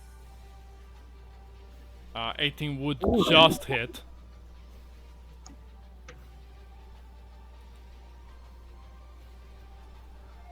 For 7 piercing. And Bouxfhades, what you see when you're being restrained by the Gygan is that you see, like, as you look up, like towards the top of your peripheral vision, you see a wizard kind of come in from the ceiling, crawl a little bit alongside the wall, and just begin to bite down on the head of the Gigan, fully crushing part of his skull as his teeth sink deep on the Gigan. As that's happening, him. I Good was job. like, He I did told you you're something gonna regret it, buddy. All right. Wizzy weeks that. Wizzy weeks Good on idea. the Still need him. and then Yeah, like and then I rips his and then head I off and say, eats it like a grape. right, and then I say that was a sight, but I appreciate the backup, Wizzy. Okay. And he's just got his tongue sticking out of the side of his face as like this little bloody toothy smile, and he's just looking at you and wagging his tail like he did something good. All right. Yeah. I believe that was his action and movement, so I believe that'll be it for Wizard. Porunga, what are you doing? He's been sitting there for a while. I don't think he's even there.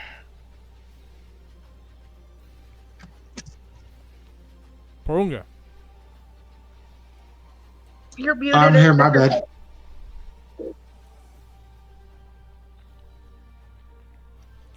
I'm here. Yeah, My so bad. what are you doing? I'm gonna move down by the door and just look around to see what's going on.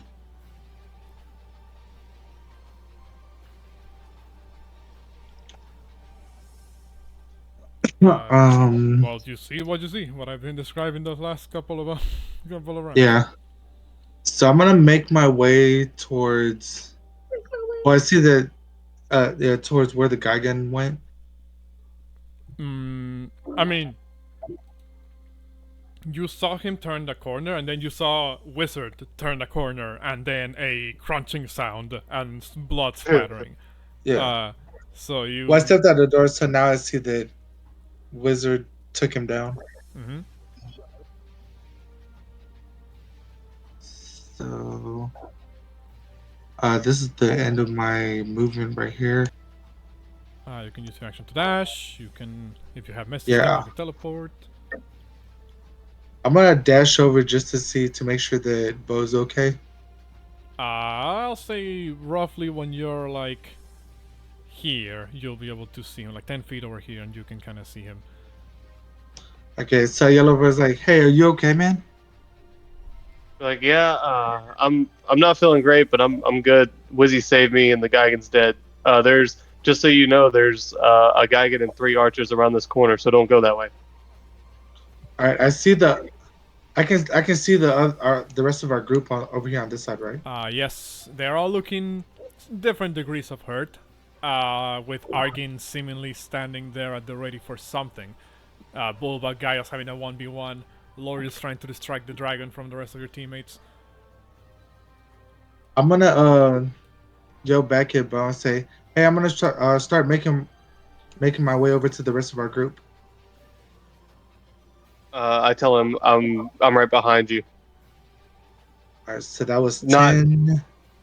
Or actually, I changed my mind. I don't want to yell that. I just want to give him a thumbs up. Yeah, I'm gonna move right there for the 30. Boy. All right. And then I will end my turn right here. All right. Gaius gonna look at Bulbog and make 3 more attacks. Damn it.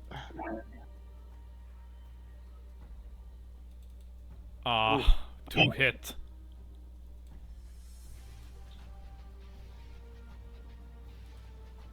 Seven. Oof. 9. You see as Bulbog's looking very bloodied.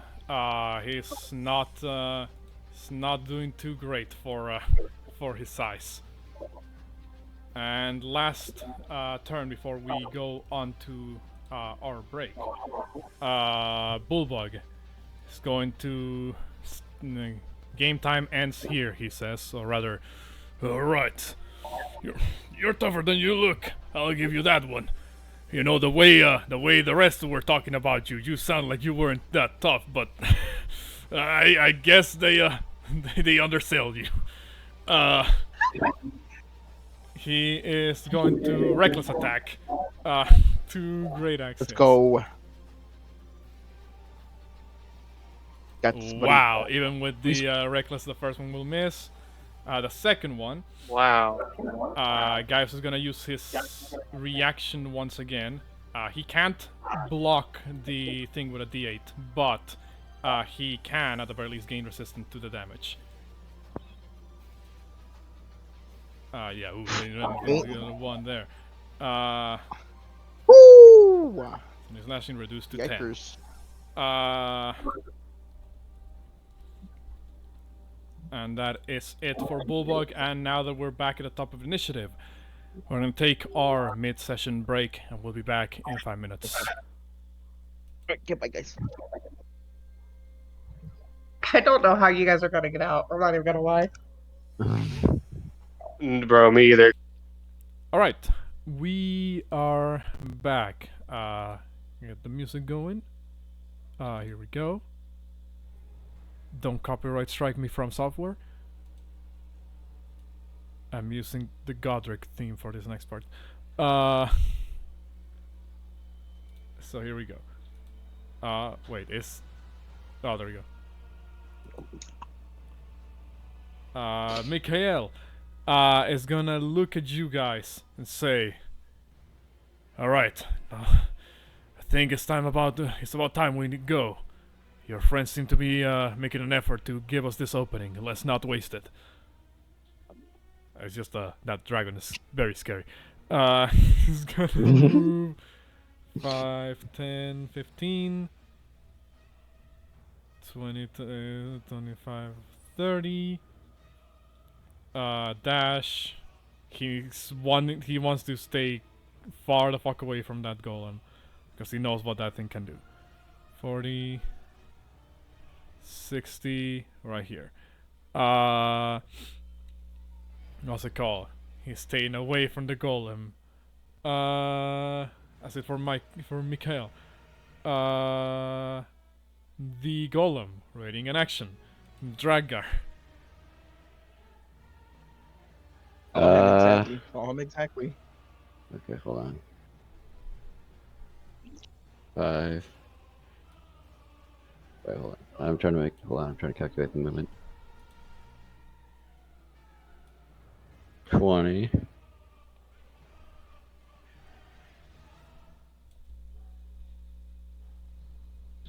Move here and attempt to grapple Lorius. He's really gonna try to resist.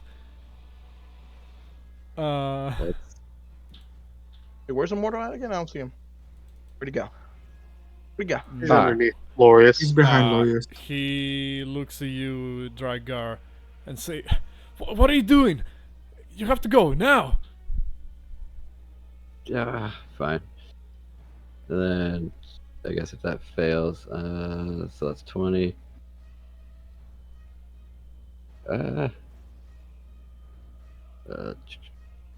25, 30, 35, 40, and then 10, 15, 20, 25. As he's passing me, I'm like, yo, bro, what are we doing? See you, nurse.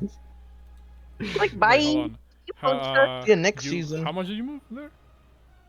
Oh wait, since I would it did Yeah, it 'cause would you it tried, would you it tried to grapple Lorius, so that would have been Would it- part of your it would it action. still have? Oh yeah, you're right. Yeah, you're right. You're right. So My you bad. can only move right there. I confused myself. My bad. Both of these. You got Everybody this. keeping 10 feet away from the golem at all times. Yep. I'm an ass smacked. Y'all know how it feels. Like, y'all don't never know how it Well, feels. like. Porunga, you don't know why they're keeping 10 feet away from the golem, but you know. Yeah, I'm looking over. I'm like, yo, what is going on? Lorius looks at you, Porunga, and says, "What's happening is that you all must escape. We'll try to keep them busy as much as we can." Did both of these hear that? Kinda barely. You're kind of far away, and Okay. also there's like the sound of battle happening, so it's kind of hard to Right, tell. right. Okay. But that is it for Did Wizzy Drakgar. Wizzy hear? Yes, Wizard would hear it. Like, mind you, Wizard doesn't understand common yet. But he's smart enough, I'll say, again, with 19 intelligence, smart enough to identify emotion. So he would identify the emotion of, damn, how would you describe the emotion of shit's going down, we need to get the fuck out of here? You know? Does he at least see everybody go to the same direction? Yes, from this angle, Wizard can't see pretty much everybody. So Bouxfhades, your turn. The Gigan lies dead at your feet. But you might not want to head the other way, where there's a Gigan and 3 soldiers. Right. I'm trying to see, do I have to be able to directly, I'm assuming I have to be able to direct line of sight see a creature to use my Gem of Brightness. I don't know how to link it to the chat. It's not exactly direct line of sight. Depends. What well, my goal light, is so with my movement. Oh, that's the wrong button. Yeah, it's light, so it probably can't go around corners. Unless... Right. So my goal is to move kind of. I guess if I can only move 30 feet, I'll move here. Yeah. So I'm gonna move. Oh. Dang it! I'm keep clicking the wrong thing. Hold on. Sorry. Wait, was I here? 1, 2. Oh, one more. Okay. So I'm gonna move here, and then I should still. It should be a direct line of sight without interference. I'm going to use my second command on my Gem of Brightness to shoot a 60-foot beam of light directly at the dragon to try to blind the dragon. Okay. So hold on. Let me just reread the Gem of Brightness there. I'm gonna remind me after a session to make this like a macro on your sheet, so we don't have to keep looking at the handout. Yeah. I'm gonna come back. First command will cause the gem to shed. No, that's not the radius. Fire a brilliant beam of light at one creature you can see within 60 feet of you. The creature must succeed a DC 15 Constitution saving throw or become blinded for 1 minute. Creature can repeat the saving throw, ending the effect on a success. So. And actually, before that happens, I'm sorry, I forgot to mention. I want to use my item interaction to use one of my health potions, like while I was sprinting. Well, yeah, that will be your bonus action to drink it if that's what you wish to do. My bonus action or my second action? No, there's no second action because you already used your action search. Bonus action is different from your regular action. Oh no, I meant my extra attack. That's what I wanted to keep my extra attack. No, so basically, when you attack, you are technically taking the attack action. And that's what allows you to make 2 attacks as worded in the extra attack feature. My bad. If you take because this Gem of Brightness specifies that it takes an action to activate, that means you can't take your 2 attacks in the same turn that you activate a Gem of Brightness. Got it. Okay, so I couldn't. Basically, I wanted to use Second Wind and a potion in the same turn, but if I use the Gem of Brightness, I cannot. Correct. You would not be able to use both. Okay. Then that's fine. I'll use the health potion and the Gem of Brightness. Let's do it that way. Okay. So bonus action health potion. Roll me the 2d4 plus 2, and action Gem of Brightness against Argin. Argin is going to make a DC 15 Constitution saving throw, which she is really good at. Not good enough, it seems. Let me just make sure something. So I healed for 8, right? Because it was 2d4 plus 2. Correct. Okay. So you see as Bouxfhades runs up, one hand chugging the healing potion, while with the other he points his Gem of Brightness forward and shoots out a beam of blinding light at Argin, who you do see kind of begin to move around as her eyes seem sort of like unfocused. However, you do notice that it's as if she looks in that direction, and while you don't believe she's looking at you directly, Bouxfhades, you do notice that she is looking that direction as if she can't see something still. Okay. Then I'm gonna shout to, or not shout, but I'm gonna, at a reasonable volume, tell Porunga and Drakgar to run and get out of here while we have a chance. Okay. And obviously, I can't move anymore, so. All right.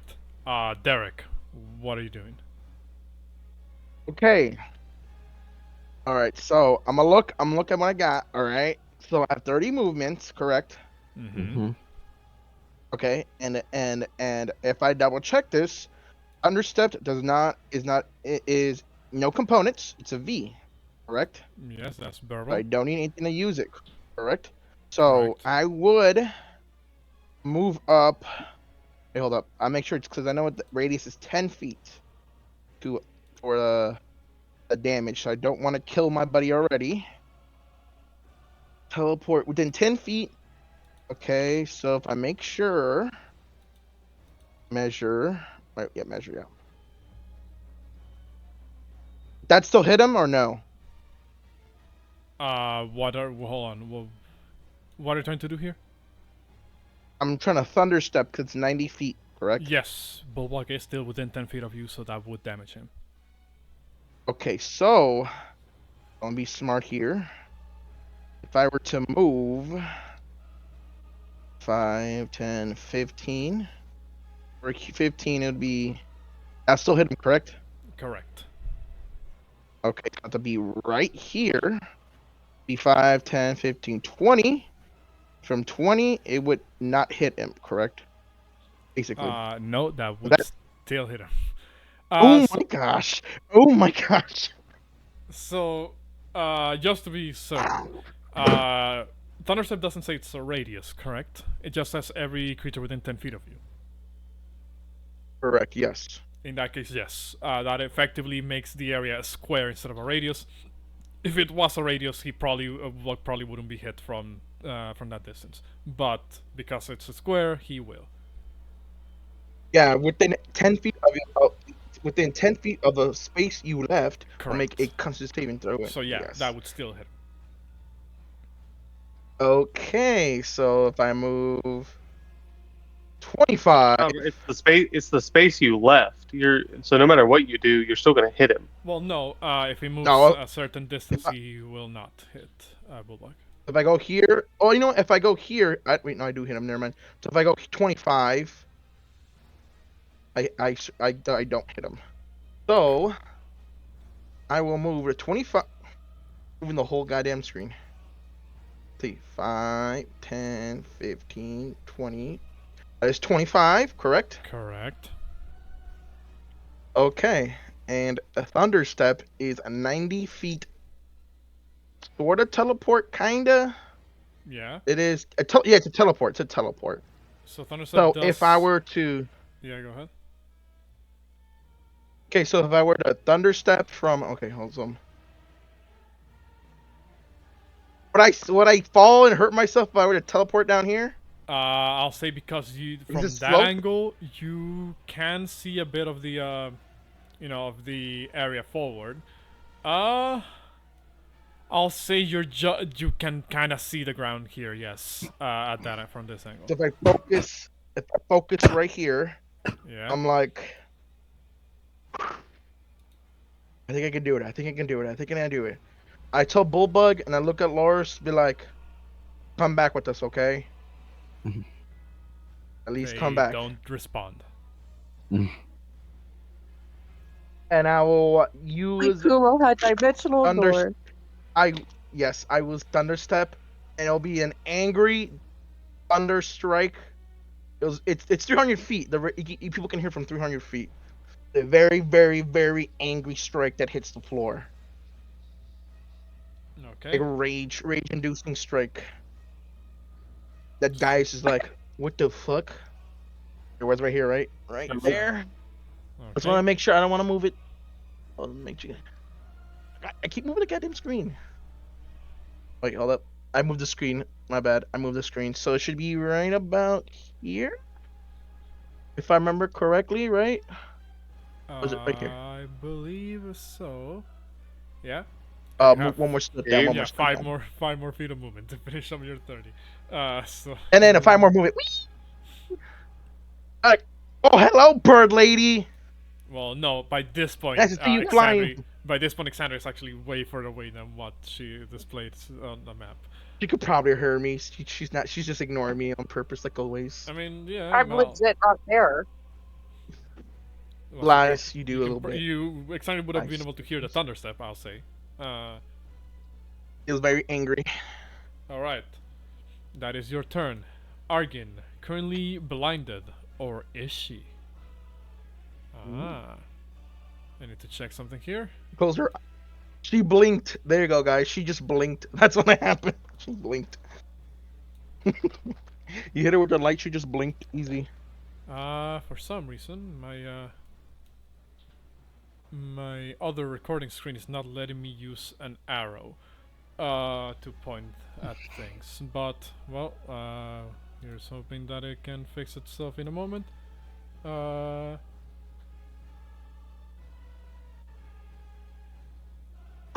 Argin is blinded, but you do see her kind of this second eyelid of sorts underneath the first set of eyelids, akin to how a crocodile has, seems to close as you see that she seems to then look around and looks at a particular direction next to her.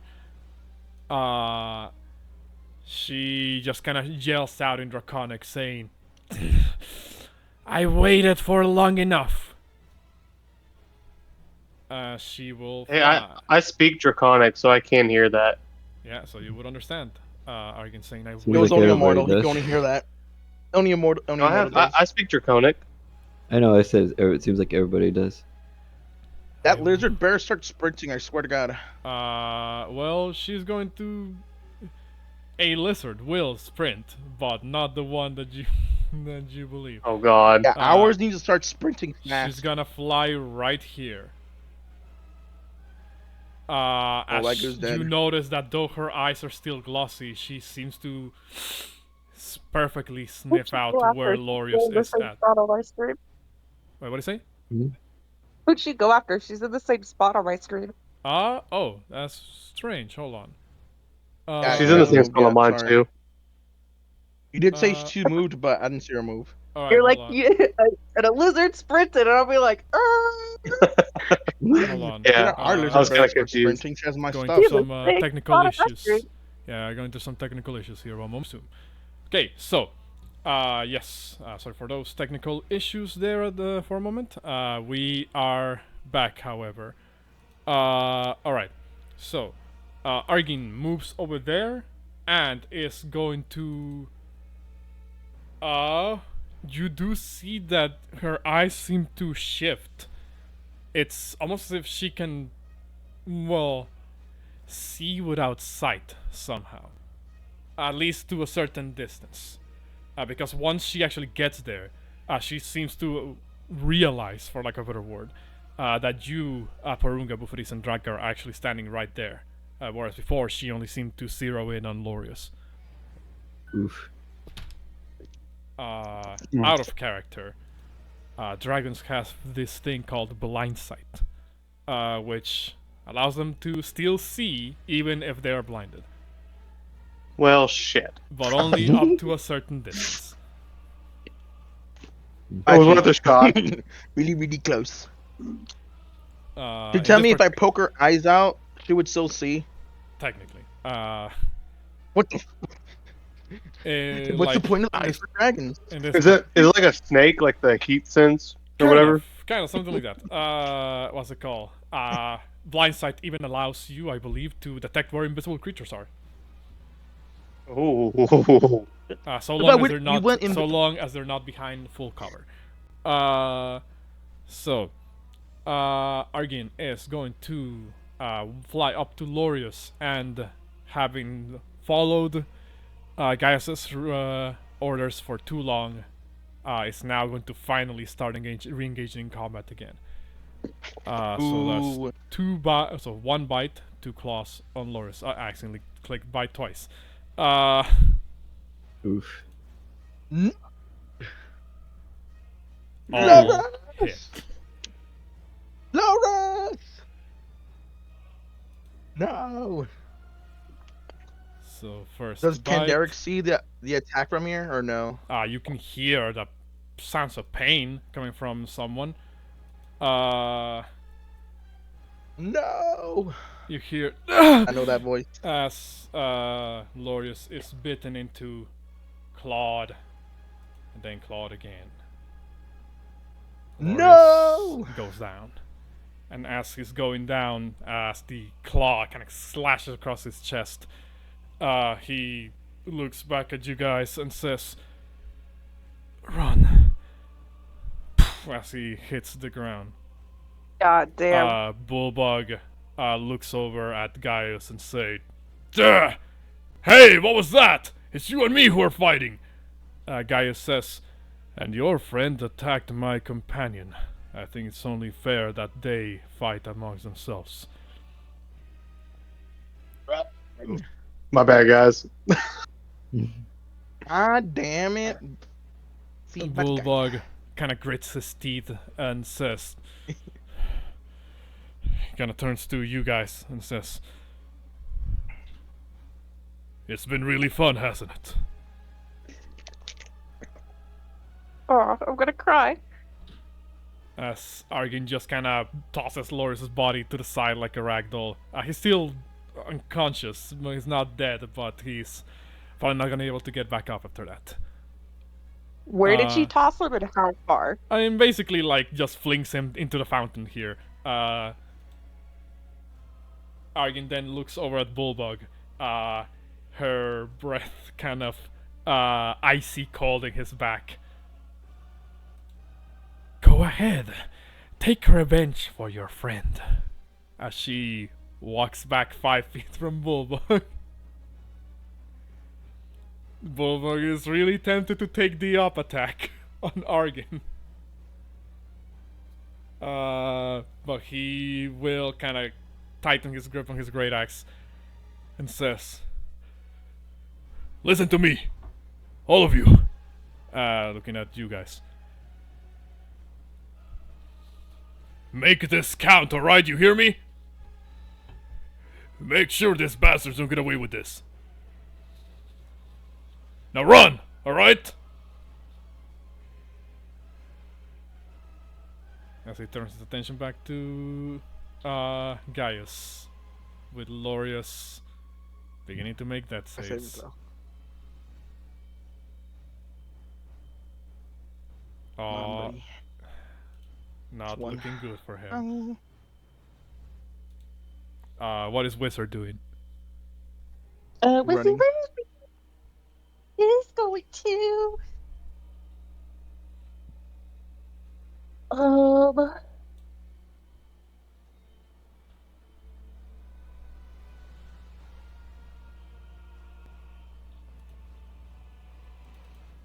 maybe if it lets me move him.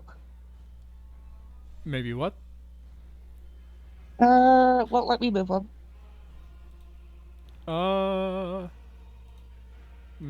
Roll 20 seems to still be lagging on everyone. Well, on your end as well as mine.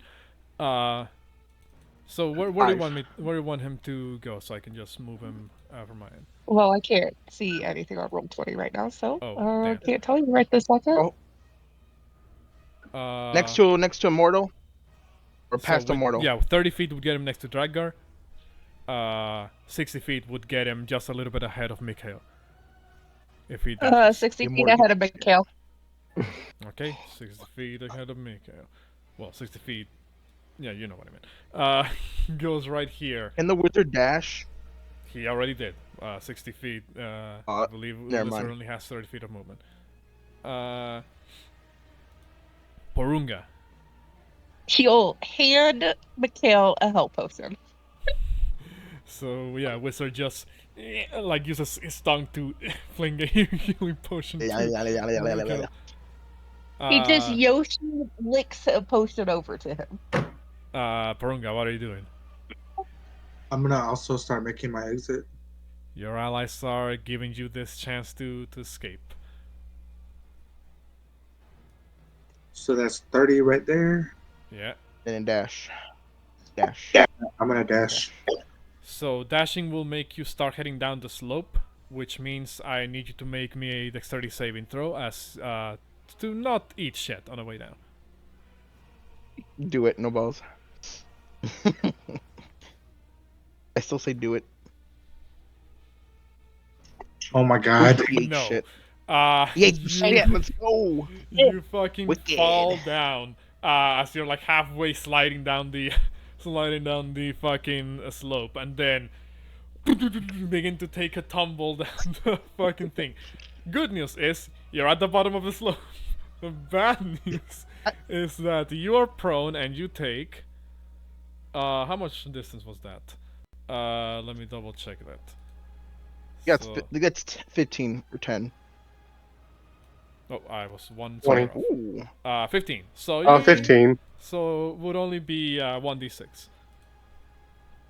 Oh my god, you burn that. You're. Oh my god. It takes 6 points You're of knocked out. falling damage as you're Oh my prone on the god. ground. And you're knocked out. No. No, I have 19 health left. Same thing. You're knocked so out. yeah, Goes at that's- 25. Took your action and movement. Any bonus actions for movement to Gaius? No. Okay. Gaius is gonna look at Argin and say, Argin, do not engage with them again. Unless they attack you, of course. Let them run with the tail between their legs. Oof. Hmm. That makes me not want to run. Someone's running right now. Knowing that it What do you- was their own incompetence that Run. caused... what do you say, Alexander? I said if a 25 is not hitting Gaius, please just fucking run. No, 25 is hitting him. It's just he's been using his reaction to gain resistance to the damage. Oh, yeah, he's almost 30 damage. Well, would have took like at least 30 damage from him. He From says, bug. let them run with For their what? tail His between their 158 people, so he's still above 100? legs. I mean, hey. He says, let them There run ain't with no their tail way he between has their less than legs, 150. knowing that it was their own hubris that costed the life of their allies. I really, however, hope that they remember you, Minotaur. Name's Bullbug. Bullbug. As he will then take his 3 attacks, and because Bullbug reckless, all miss, come on. of them That one, that one, that one, that one. No! Oh my god. Oh, Shit. come on. So- A crit and then 2 bad ones? Reverse survive the crit. Come on, survive the crit. Please, survive the That crit. one. Yes, only the crit hits. That one, that one, that one. That Come one. on, buddy. Come on, That survive one. the crit. That Survive one. the crit, please. That one. Worst damage, please. Worst damage, please. Begging. No. Oh. Oh, no, it's 14. 12 or it's 14. Oh, pull. Oh, bull. He did roll a 3 though. He almost net one. Bulldog is looking pretty fucking bad. He might not withstand another Yes, onslaught he of attacks. survived! He's buying you as much time as he can. He will have a grave. He No, he won't die. is going to once again reckless, and say, "All right, you want to take me down? Go ahead and come at me."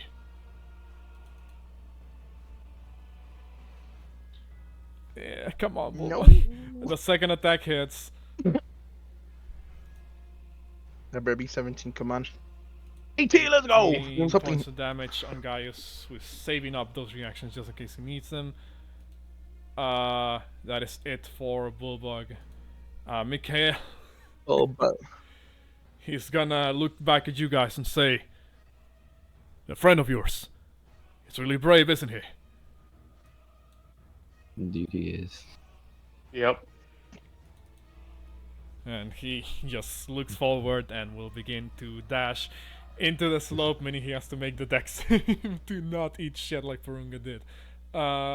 do it. No balls. Everybody's eating shit. Everybody's gonna do it except Derek, of course, 'cause he's so good. Mm-hmm. Eric is in the worst possible position at the moment.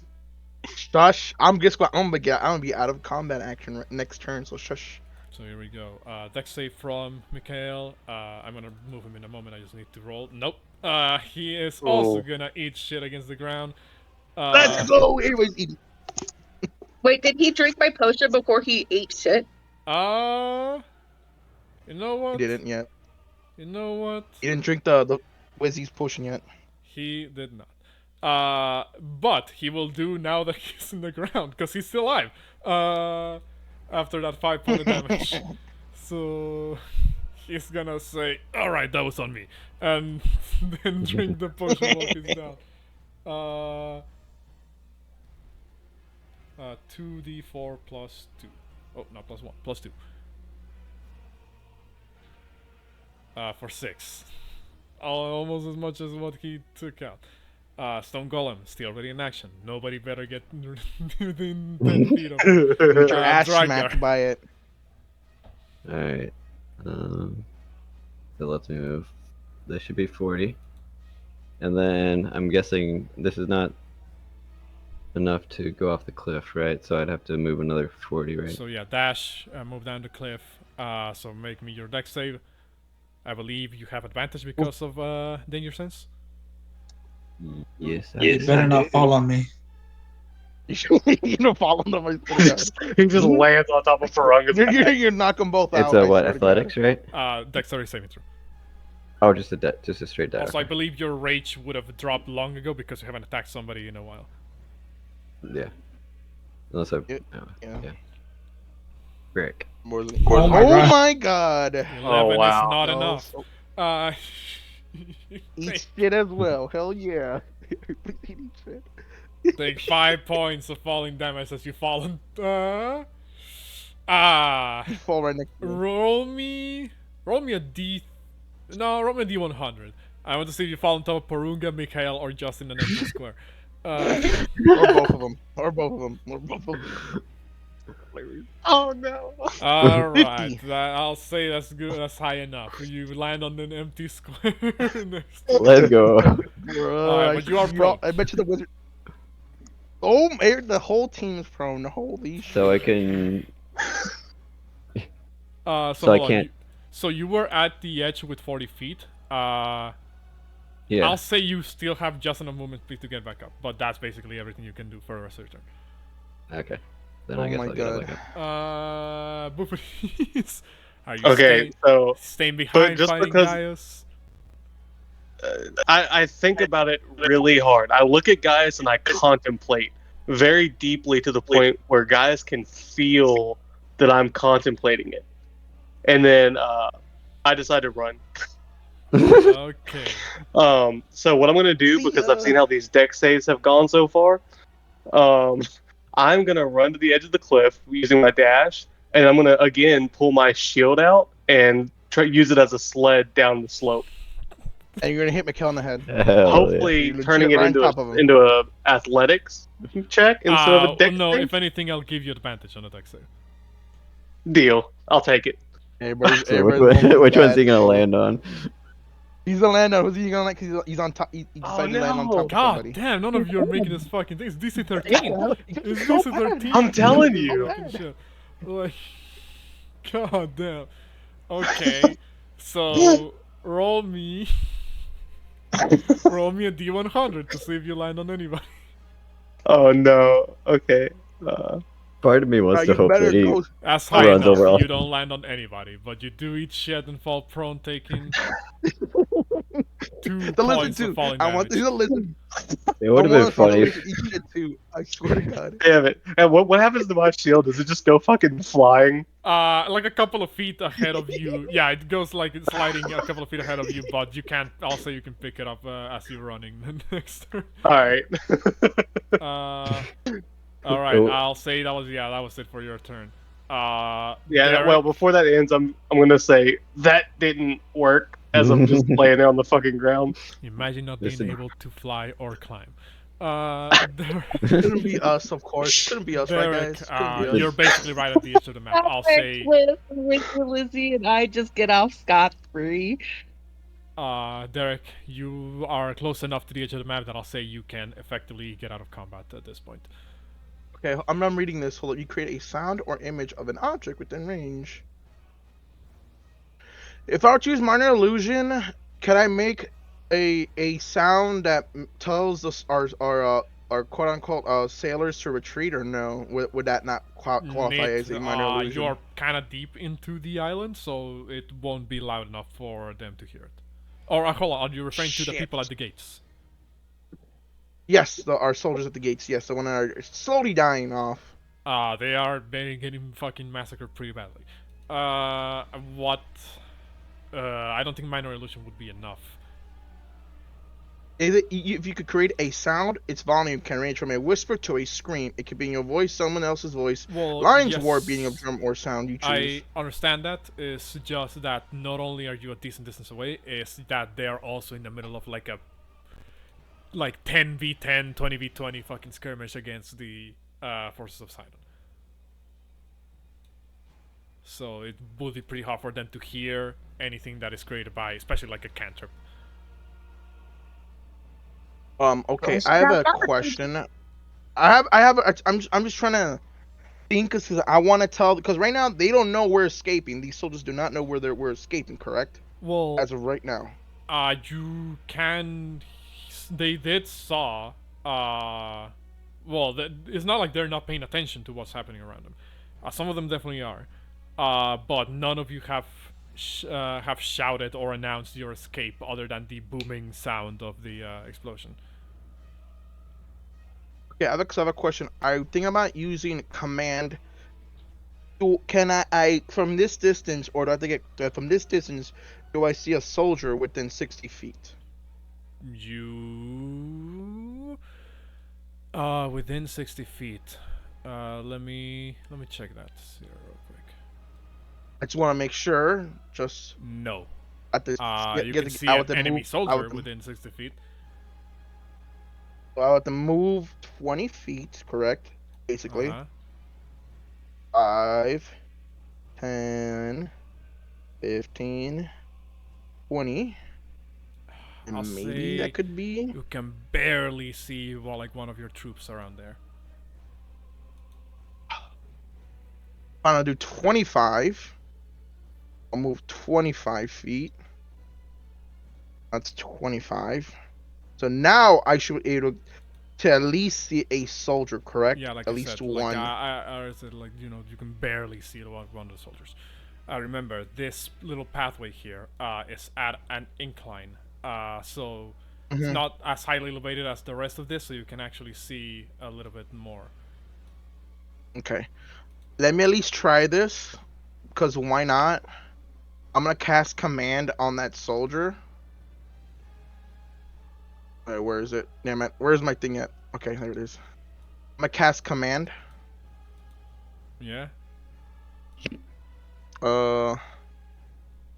It says blah blah blah. You speak one word command on the creature you see in range. The trigger must succeed within throw, and it takes it's under my command.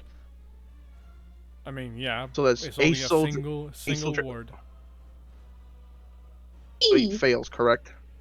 I mean, tell me what the word is.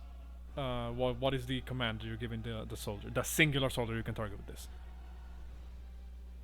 Retreat. There you go. Retreat. That's one word. Nice. Now roll something in the background. No, besides my cat. I'm good. No, I was rolling something in the background. Oh my bad. Oh, that was me in the back. Like what? My TV's off. What's going on? You hear. It's kind of hard to see, but because again, you can only see like the top part of their head from this angle. But you hear a soldier be like, "Flee, flee." Well, no, retreat, retreat. We must retreat. He yells out as you see some movement there. It's kind of hard to pinpoint the voice as a bunch of other voices begin to I guess escalate in volume. So it kind of drowns out his own voice, but you hope that at the very least one of them can spread the word to the rest of them. And then I will And you said basically if I move 5 down here, it's basically I'm out of combat. Almost out of combat, correct? Almost. You're basically out of combat once you move like 1 square down. Yeah, even that's 30 feet. And since I use an action, just has a spell, I cannot use my bonus. I cannot dash, correct? Basically. Correct. Okay, then. And then I will turn around and be like, my team just sucks. As I watch all 4 of them eat shit. Okay. At the same time. Same Like, shit. how is... Can Sandra see from me that she's flying away or no? Oh no, I'm damn near at the ship, bro. I've been gone for 6 rounds now. Like, well, no, not that you much, just turn but yeah, around. you have been, like, assuming you didn't stop for whatever reason, I'll say you were just going and going and going. I'm like, well, my team's so bad. I will not. In my brain, I'm like, I'll never let them forget about this. All 3 of them, all 4 of them actually. I forgot to say, Xandri. Roughly at the time that you made it out of the compound, your invisibility would have disappeared. The one that Chandra's Doesn't it last casted for on an hour? It does, meaning that something happened that caused your invisibility to disappear. Oh, then I would have just flew super, super, super, super, super, super high up into the air. Actually, hold on, let me double check. To look at bad guy. Never mind. Your invisibility wouldn't have disappeared. My bad. But you do feel the magic begin to weaken. You're gonna. It's as if you're like a very far away distance from the caster. Like spotty distance on the internet. It feels like the magic's going a little signal. bit weaker. I still make sure that I'm out of like longbow range while I'm flying through the air. Okay. So that's Derek. Blinking in and out of Argin reality. Seems to really want to go after you guys, but Gaius says, Argin, stay right here. Sit, boy. Don't do it. Allow Bad me boy. to finish the honorable duel with this bulldog. Afterwards, the fate of their friends will be decided. You guys better fucking stop fucking up on your fleeing because the dragon's gonna catch you. He's gonna move back so that Gaius can just quickly mount up, when needed. Bro, what are the odds that we all fail our fucking deck save? Like, the fuck? You guys, I would never let you guys. If you guys survive, I would be like, well, the guys who ate dirt, all 4 of you, and I'll always have that against all you guys. Okay, that's one success. Well. Wizard has a climbing speed, so he doesn't need to make the deck save. Wizard can just move down. Get wrecked. Feels good, man. Does Wizard pass Up on, anything guys. along to people on his way on his way down? God, please. Drakgar, get your shit. Holy shit. Drakgar, get your shit. I swear to God, bro. Get your shit. All Never mind, right. he's prone. Well, Never mind, he's alive. He just down the dragon. He'll step over everybody as he's going, and his like scales like skim everybody's faces, and like he just keeps going 60 feet. Oh my fucking god. He just Where's keeps my going. stuff, dragon? Lizard, give him my stuff. He doesn't know whose stuff is whose. Stop making me try to meta. So sad. I never get my stuff back. So yeah, so Wizard moves He's dead. 60 feet in down south, and I'll say again, because there's little likelihood for him to do anything else. That is effectively Wizard out of the initiative. I just fucking did a oopsie on the background that you guys can't see, and I'm gonna keep it a secret till the end of my grave. I don't even see it any. Wait, where's the old man? He's still in the library. Did he come out? You never saw him come out. He died. Feels bad, man. You never saw him come out. Now we know there's a legendary totem in the library, so we come back to kill Gaius. So Wizard is effectively out of initiative. Porunga, getting up.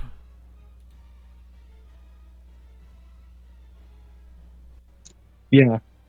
Like getting up, have your movement. And I'm gonna move 30 feet. Well, 15. Or 15. And then Following, dash. yeah.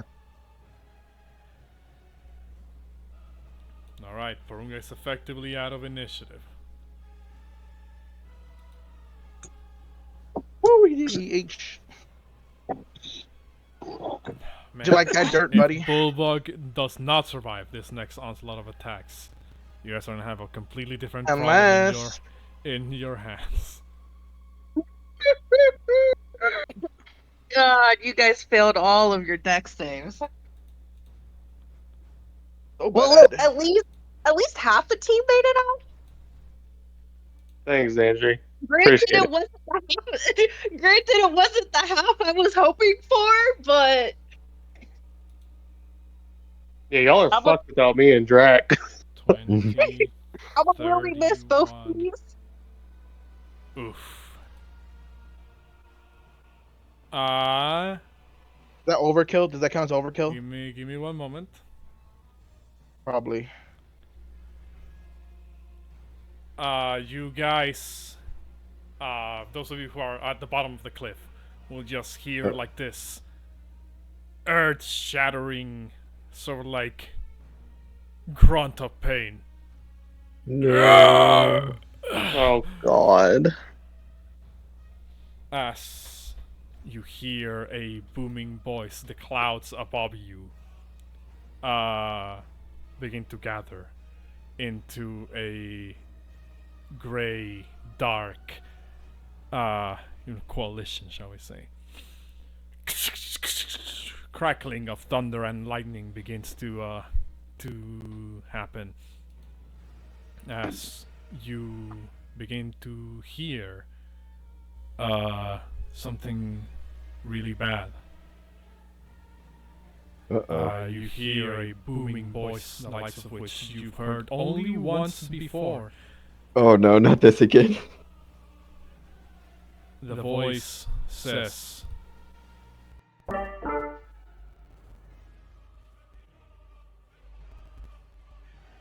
I hope you know that this shit. is all your fault.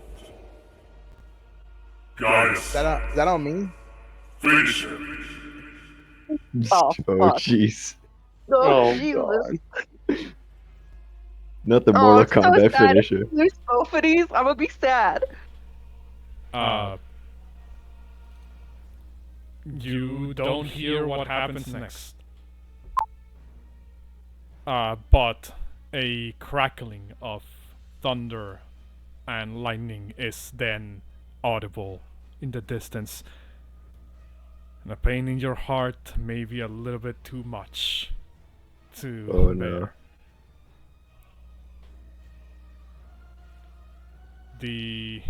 You don't hear, I'll say at this point, initiative is not really needed, because it's only gonna be your turns from here on out. Let me get rid of initiative. Did Andrew hear that too? Yes, this is booming basically throughout the entire island.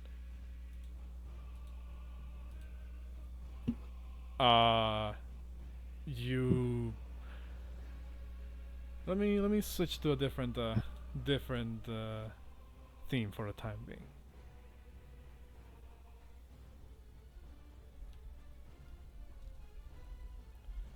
Don't copyright strike me, 343 Industries.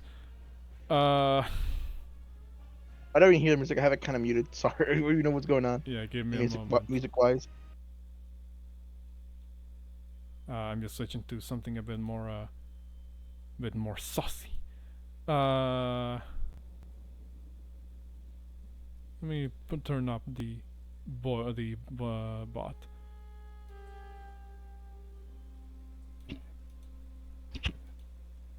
So,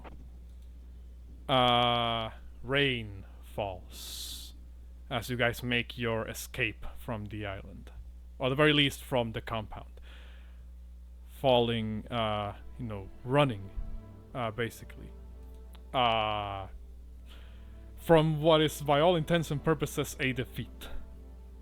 You hear the sounds of dozens of soldiers swarming in against the compound, but by the time they arrive, you're a bit too far. You're far away. Alexandri, you're the first one to make it to the shore, where you see a couple of soldiers seemingly holding off a position to make to make sure the rowboats are secured.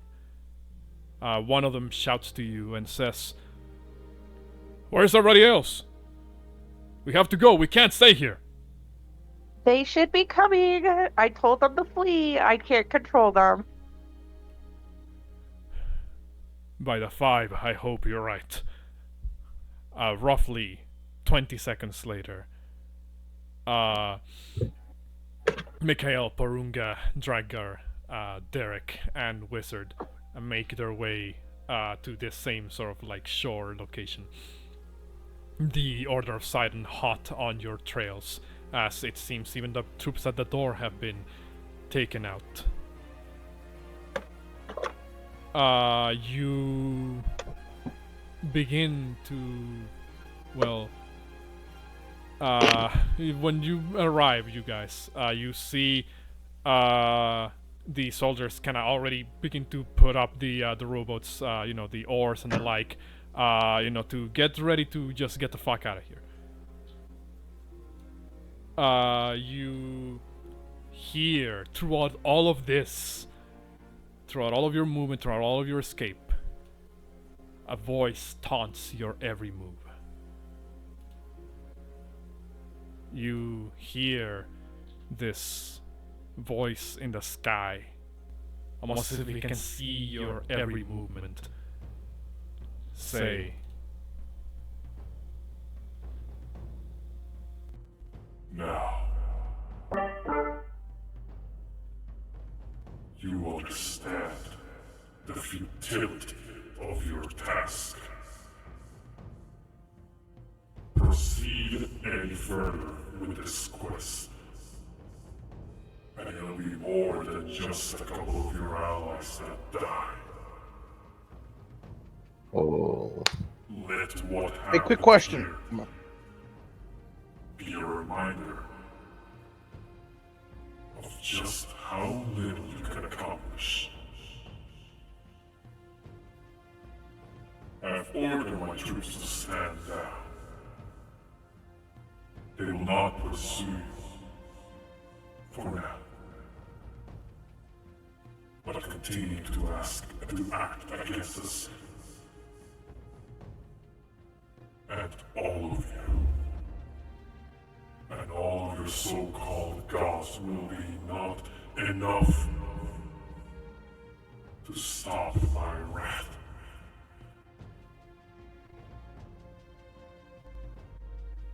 And for the rest of you,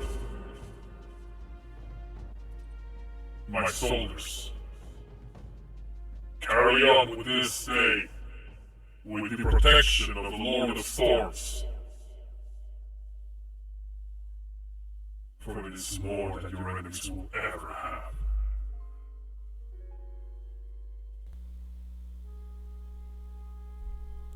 As you, hop on the rowboats and begin to move away, hoping that, the sacrifice of your allies was worth it in the end.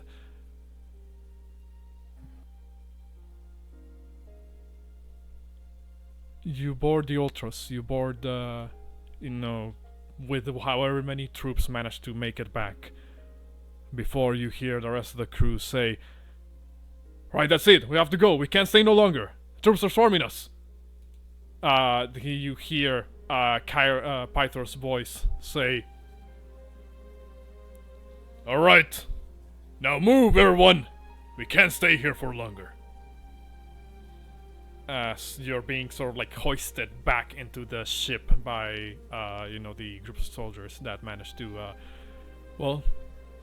hold off the position. Or at least the ones that remain back at the ship.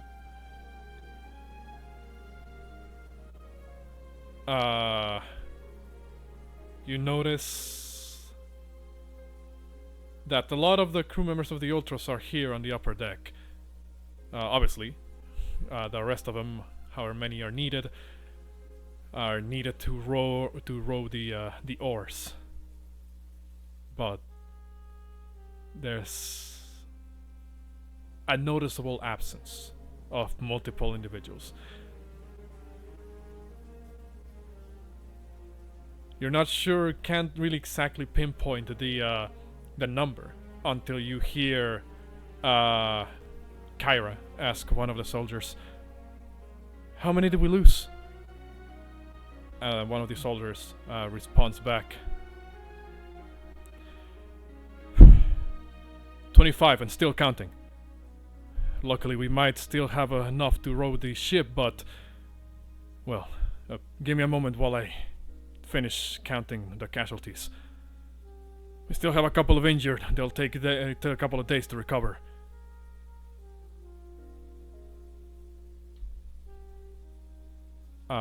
You see as both Pythor and Kyra look kind of with like a questioning expression. They're not looking at you specifically, but they seem to, lost deep in thought.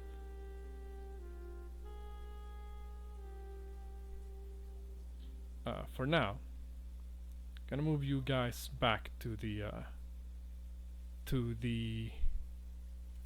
Ultros, map.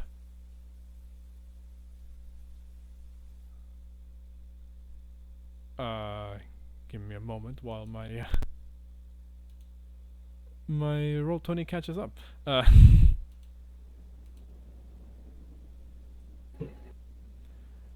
So, upon arriving, you see the spirits of the soldiers have diminished, shall we say.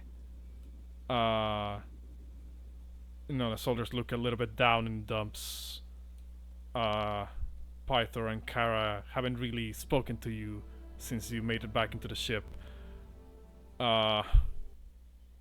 They, seem to be discussing something among themselves. What do you guys do? Exandri doesn't speak to anybody. She will go and get a goat, and then she will go and get Wizzy Lizzie, and she's gonna go straight to her room and lock herself inside. Or goat. May I ask what you're doing with the goat? Giving Wizzy Lizzie dinner. Oh, okay. Just wanted to make sure that you weren't like sacrificing it to Satan or something. Yeah, no, I'm straight sacrificing it to Sidon at a secret ritual in my bedroom. And then bring me Lorius. I'll trade goat for goat. Let's go down the list. He cried when he died. Let's go down the list. Alexandria said she's isolating herself for the time being. Drakgar, what do you do after hopping back? I don't know. I'm probably just gonna separate myself from the group for a bit and not do anything specific for the night. Porunga? I'm gonna go to the captain's quarters and contemplate about that damn door that I left open. I will say, at one point, Exandri will leave the bedroom to go give Porunga his shackles with the spell cast on him, and then instantly disappear back to her bedroom. Okay. Are you gonna close the door, buddy? What's it called? No, he didn't work the first time. You do hear Estor Calander's voice speak up to you in the back of your head, Porunga, saying, "Well, that sucked. But look at it on the bright side. You still have me." I don't think that's a bright side, bro. So you say, but in truth, you did exactly as you needed to do. A captain is the most important person on the ship. You must know when to make the hard calls about leaving some behind. Today you got a taste of such a hard call.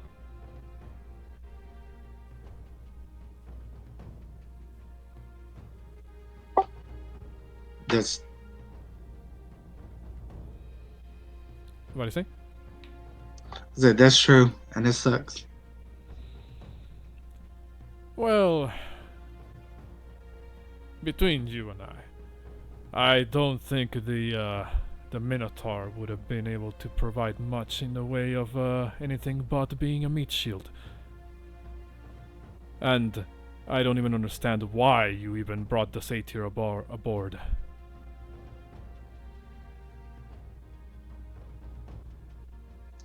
They've contributed a lot to this group. Have they? Well, I suppose that they gave their lives trying to save you. If only they would have been able to contribute more. Oh well.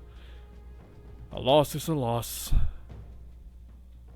I'll leave you to your own thoughts for a bit while I... And he doesn't finish that sentence. Thanks, because I was done with you too. Oh shit. Derek. I ship him. Derek, what Huh? do you... you heard it here. God dang it. You heard it here first, folks. Cass ships Porunga with a literal war criminal. Wow. Listen, if anybody can bring him to the light, it's gonna be Porunga. Not just a war criminal. Aren't you marrying a family of a war criminal? A Wow. racist war criminal. But yeah. Huh? So, Derek, what do you do after returning to the ship?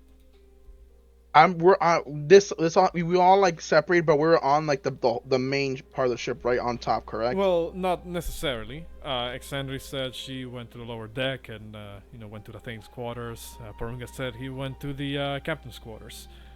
Right now, So we were on top though. When we all got up from the rowboats, we Correct. were in on top, correct? Okay. Correct.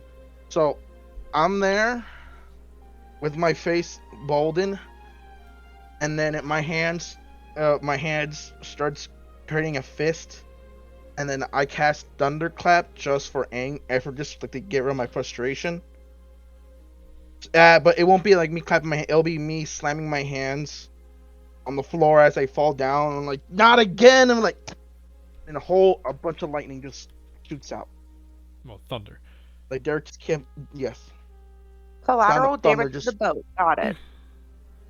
No, the boat is very sturdy. It was made from your family's money, Mr. Fish. I think, I don't know.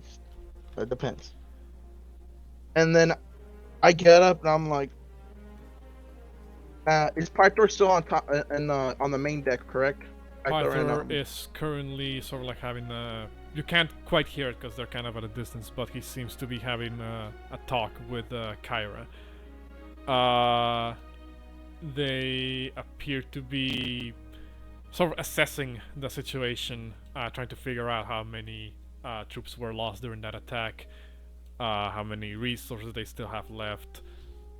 That seems to be like the general talk they're having. Okay, so this is what's gonna happen. After my whole sequence of me screaming, oh no, well, me being upset, spamming the floor, saying not again, lightning's thunder sounds, I'm gonna walk past by Pythor, and I'm gonna stop and tell him, tomorrow morning, training, all out. Don't go easy on me.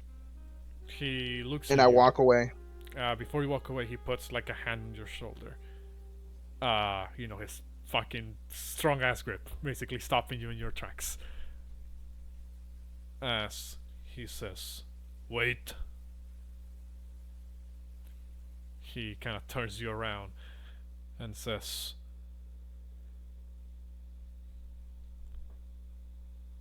"What happened today? It was unfortunate. Oh my god, it's only been a day. And we will need to have a conversation, all of us, I believe. About many things. Training will have to wait after that talk is had.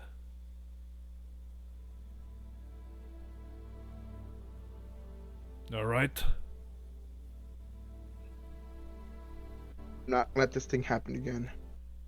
It's We'll have our talk. more than that, but it's one of the things that we'll touch upon. He kind of lets go of you and seems to turn back to Kyra. And I go look for my look for the Oracle down in the rooms or something. Would find her relatively easy. It's almost as if she knew that you were coming to fight her. She No way. I didn't know that. seems to, you're kind of looking for her, and like suddenly you turn around and she's right there, standing in the, not quite the area where the oarsmen are at, but like a little bit further towards the front of the ship. Not sure if you recall, but there's kind of this little antechamber in between the oarsmen area and the captain's quarters. She was basically around there. She looks at you and, without really saying a word, just kind of puts like her, kind of like, basically has her arms outstretched, almost as if she, again, without having to say it, seeks to embrace you. I go and hug her and I said, not again. I can't do this again. I can't lose my friends again. I need to be stronger. Please. I need to be stronger for my friends. Kind of, holds you tightly, and at first doesn't really say anything, but she says, I know. And trust me, you are strong.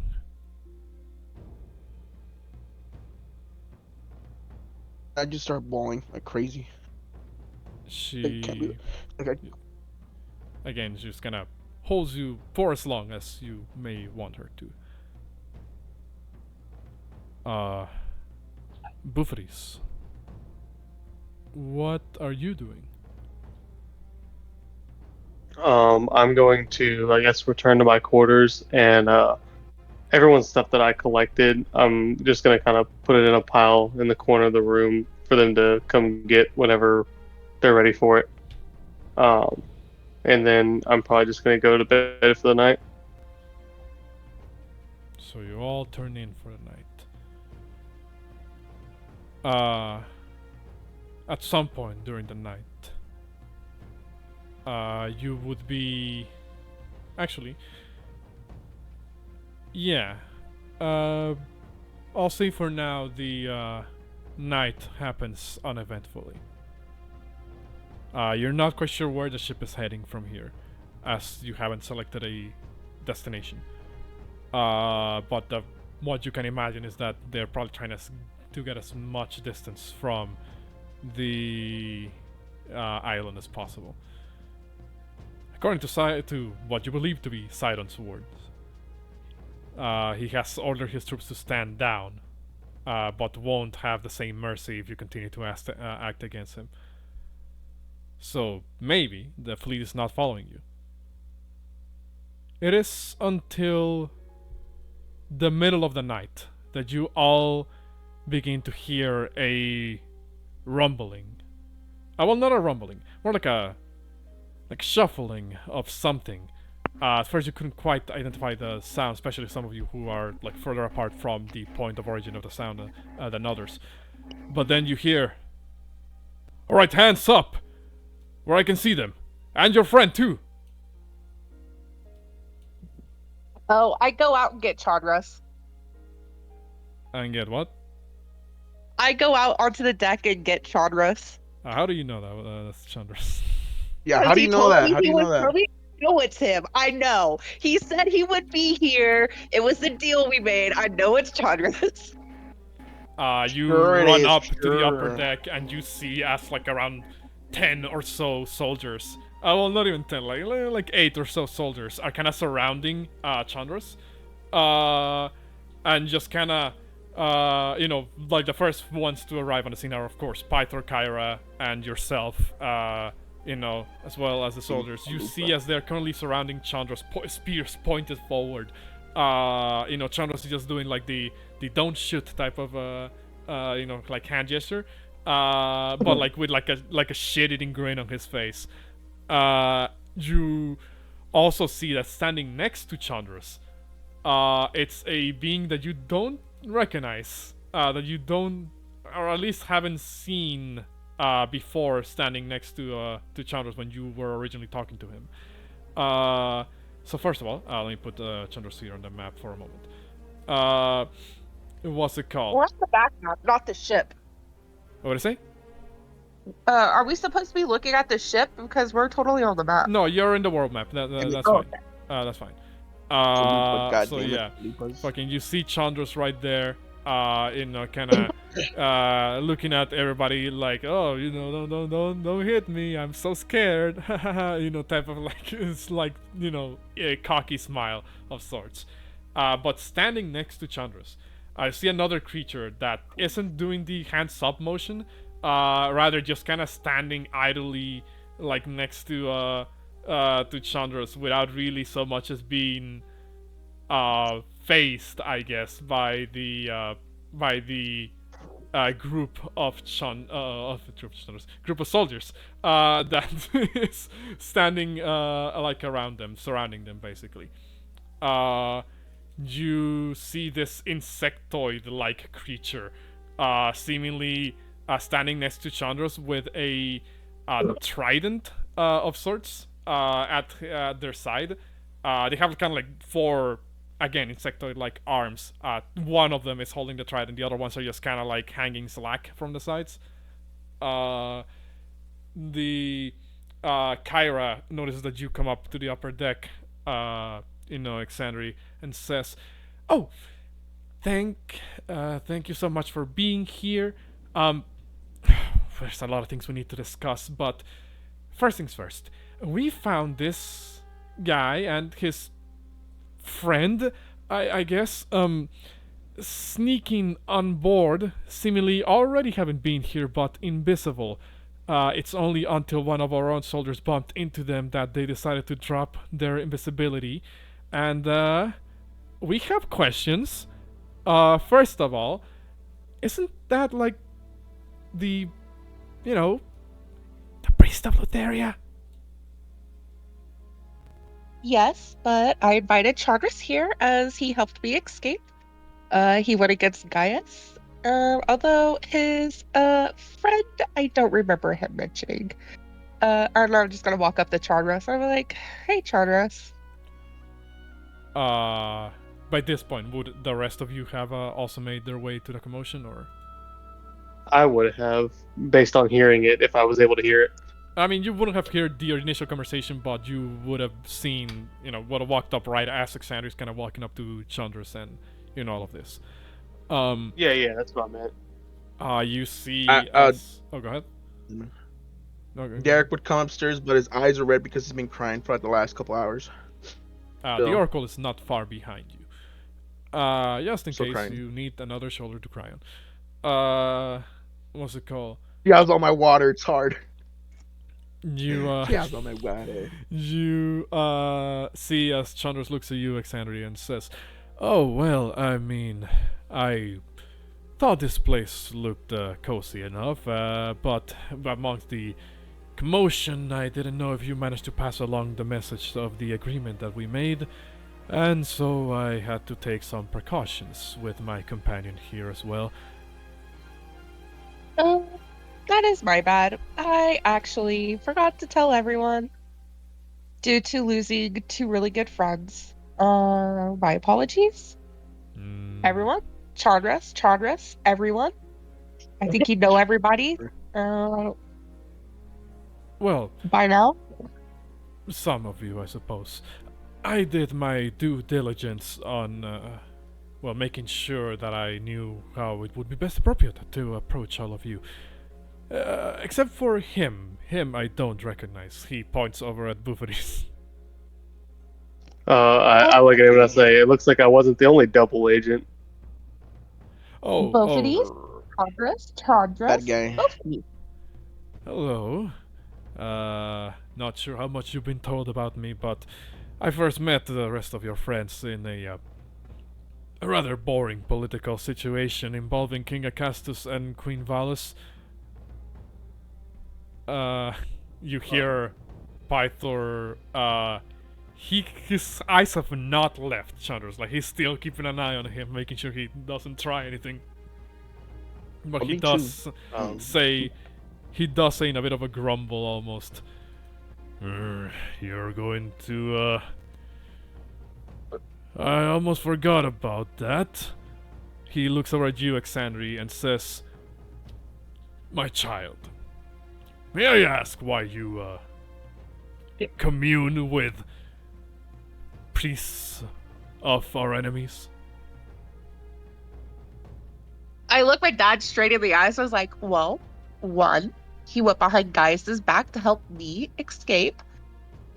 Two, I'm going to point over in the direction of the captain's quarters. Porunga literally has someone way worse than Chandra's stuck inside of him. Three, I'm going to point to Derek. This one over here, every time we get into a talking situation, he just digs us a grave talking about how he's here to revenge the Dragonlords. I mean, I can keep going with other negative things that are constantly currently on this ship. Would you like me to, Dad? He seems to think for a moment and says,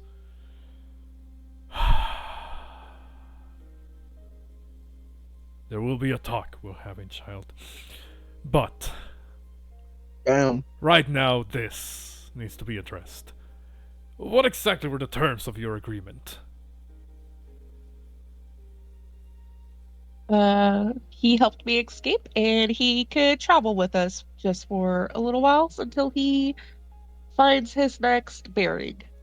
Chandra speaks up and says, well, if I may explain for the purposes of making everybody be on the same page, you can put your spears down, by the way. He looks at the soldiers around him who are still keeping the spears up, as Pythor just says, no, keep them up.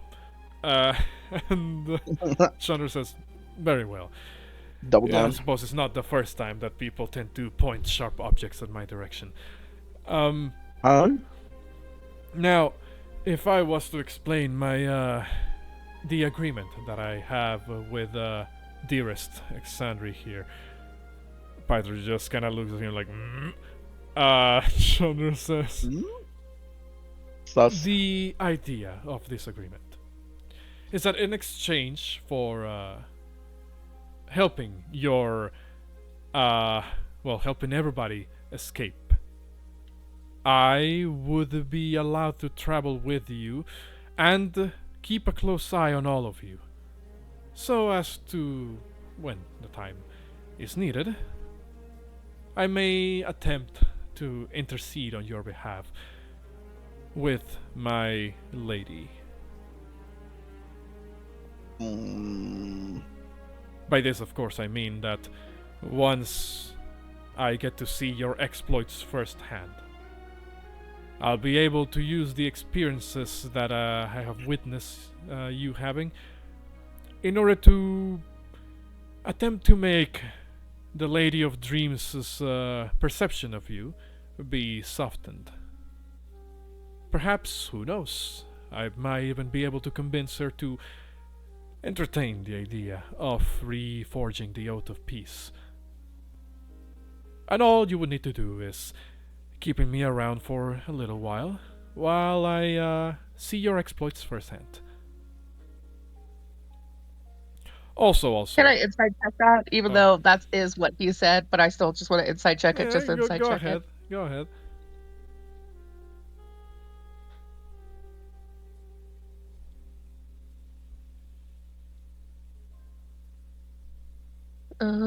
Sorry, it's just a little slow.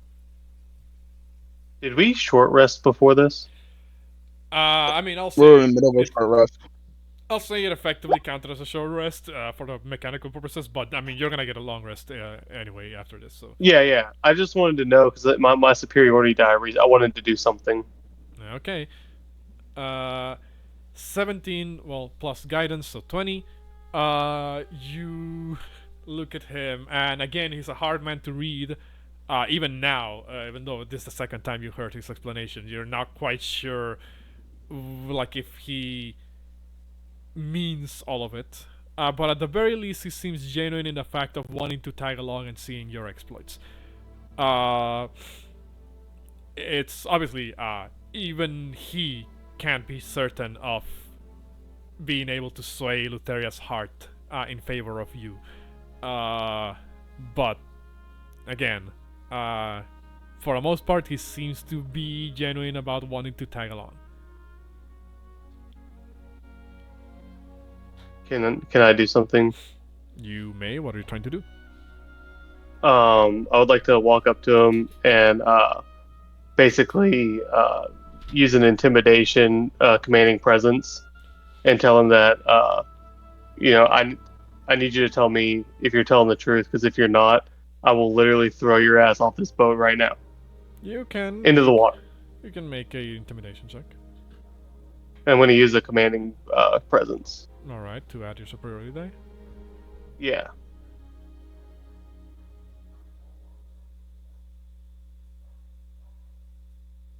What is that? That's a 1d8, right?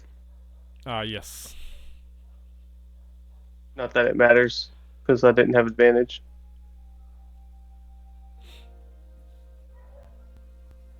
Oh, so 15. He looks at you and says, "Ooh, scary. But I can tell that you're not being entirely, well, facetious, I suppose. Right. If you must know, then sure, I don't have a guarantee that Lutheria will listen to my words. You may have been told this by your other associates, but I happen to be at a point right now where I'm not particularly sure if I'm in her good graces. I was hoping that by, well, traveling alongside you, I will find a way to return to her side." So what you're saying is you aren't doing this for us, you're doing it for you. Yes, but it's going to help you in the long run. Mm-hmm. Well, from one double agent to another, I'm watching you, and I'm not taking my eye off you. I would expect no less. Oh, and my companion here, as he gestures to the strange insectoid creature with him. You need not worry about him. He is a bodyguard of sorts, instructed only to strike at those who dare to do me harm. Well, keep him away from our goats. The creature looks at you, Bouxfhades, and in your mind, you hear it speak to you. Says something among the lines of, "And I'll be keeping an eye on you." I just, I look him up and down and spit at the ground. You're scared. Chandras It's okay. looks at the rest of you who may have made their way up to the upper deck and say, "And, well, for the rest of you, it's good to see you all again, even if you may not be happy with me. Oh, by the way, you did make your hands with that, with what you were looking for, correct?" I give him a stink eye because I wasn't ready to tell people that yet. And I'll be like, "Yes, I did acquire the object that we came here for. Thanks to you. So thank you, Chandras." I look at her and raise an eyebrow. Don't thank me just yet. Because, well, how do I explain this? As he kinda looks at you, he reaches a hand into his robes and pulls out like this folded handkerchief of sorts. And he flips the handkerchief, unfolds the handkerchief. And you see as he produces a very similar looking gear piece that the one you have. What? Did you switch it out before I went and grabbed it? So I grabbed a fake? You know, I don't remember. He looks at you and hands over the gear piece, if you wish to take it, and says, I will. A while back, Gaius instructed us to, grab a real one and a fake one. He handed me one without telling me which it was, and then hid the other in his own room. I suppose you can call it a precautionary measure in case anybody tried to take it from him.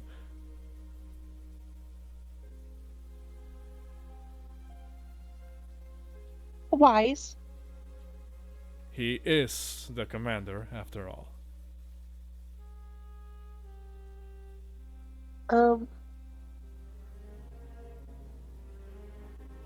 Well,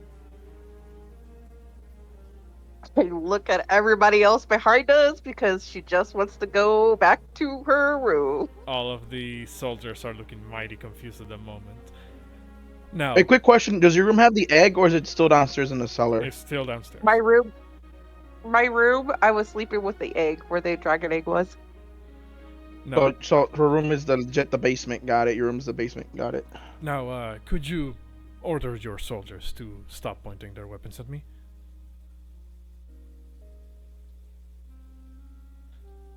Dad? I look at Dad.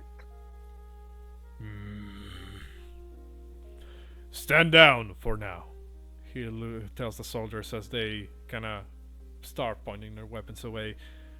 But if this man or his companion try anything funny,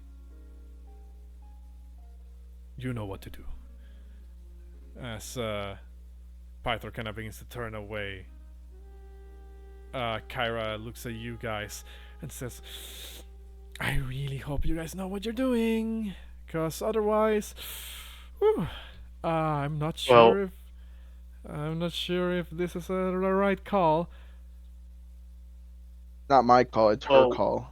I just like when Pythor tells all of his soldiers to put their weapons down, I pull my greatsword out and stick the tip to the deck and hold it in front of me, and I just say, they can't tell me to not put my weapon away. I'm gonna look at both of these and be like, stop being an ass. There's a dude who is just like secondhand decided or Gaius in front of us, and you want me to trust him? You're crazy. Well, if you want to get really technical, I was never on Gaius' side to begin with. Y'all looked pretty cozy when we were in the compound. Well, I must admit, I did enjoy having my time to myself in the ancient library. By the way, very, very well-stocked library. It has records dating back as far as the ancient